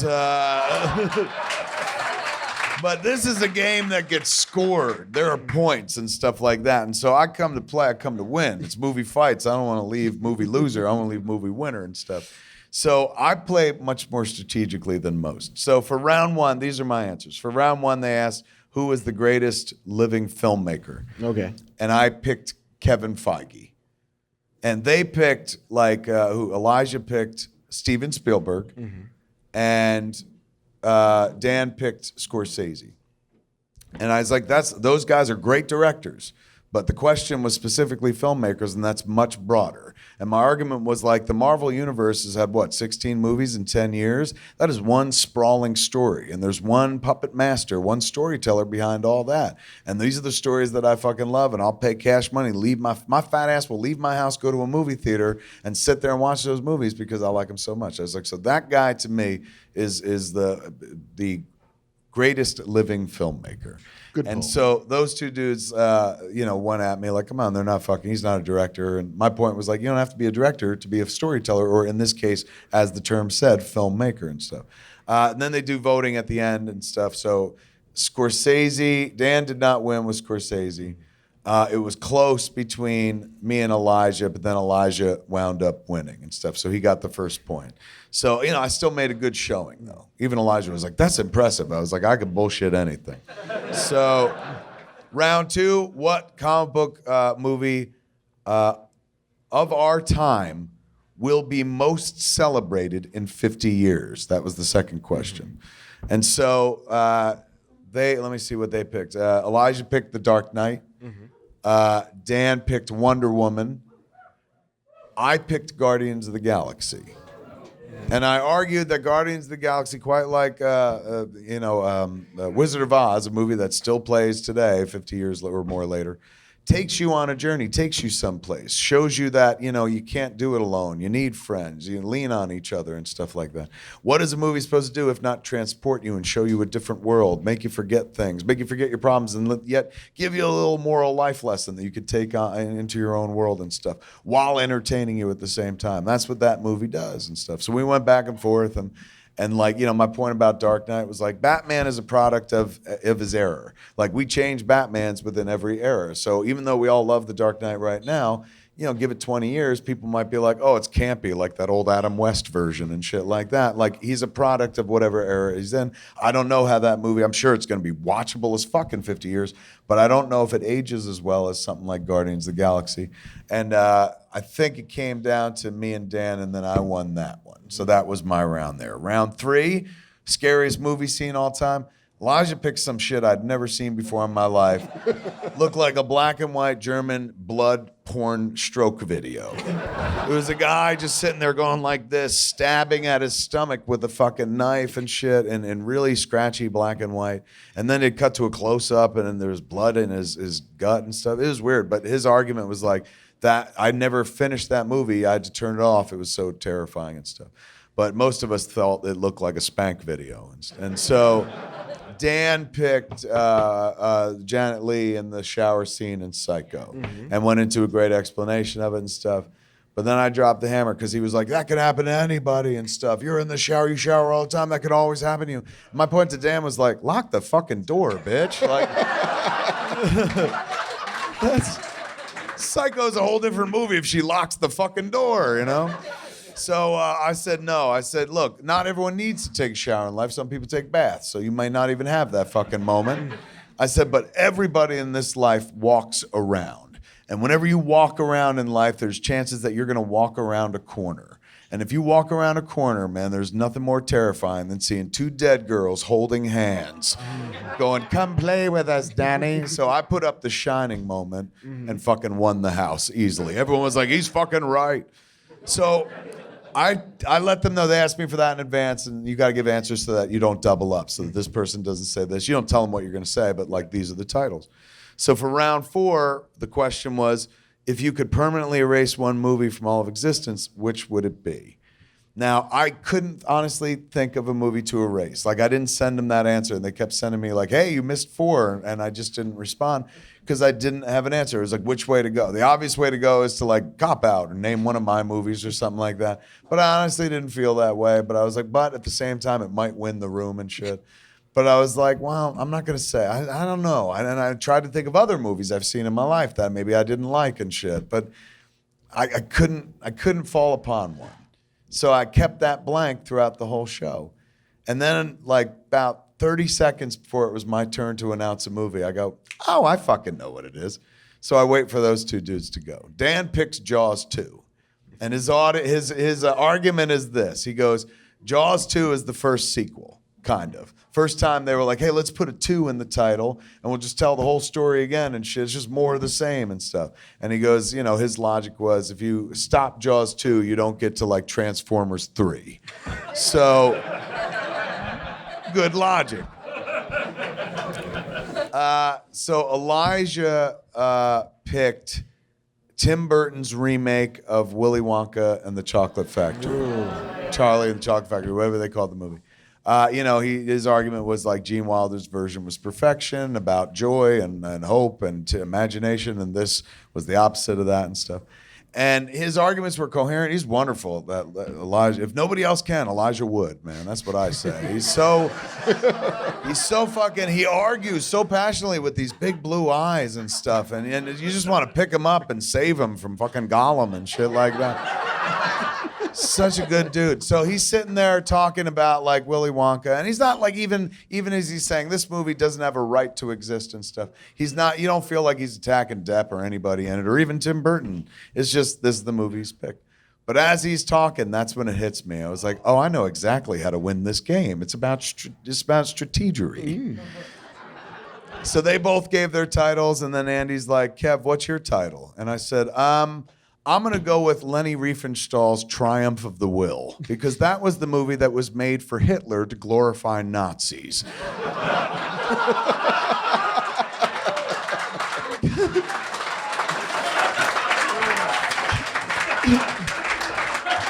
And I believe that puts me in checkmate, because I don't see how either of you could argue against that. But give it a shot, you know. And Elijah was just like, no way, you're right. And Dan, God bless him, goes, well, now wait a minute. And he starts talking about it, and he's going, but Jaws 2, and he used the line. That was the joke. He was the one that was like, if without Jaws 2, you never get to like Transformers 3 and shit like that. And I go, you're absolutely right. And that was worth 6 million lives.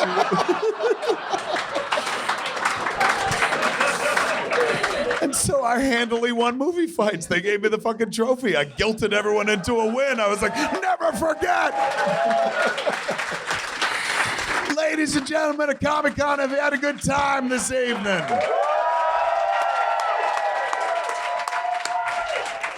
Give it up for the man who sits beside me, the guy who they should be hiring over there at both Marvel and fucking DC Studios, Mr. Marc Bernardin, ladies and gentlemen. You guys are the best. And that has been Fatman on Batman for this week. I'm Kevin Smith. I'm Marc Bernardin. Come back next week, same fat time, same fat channel, smodcast.com or YouTube.com/Kevin Smith. Good night, San Diego.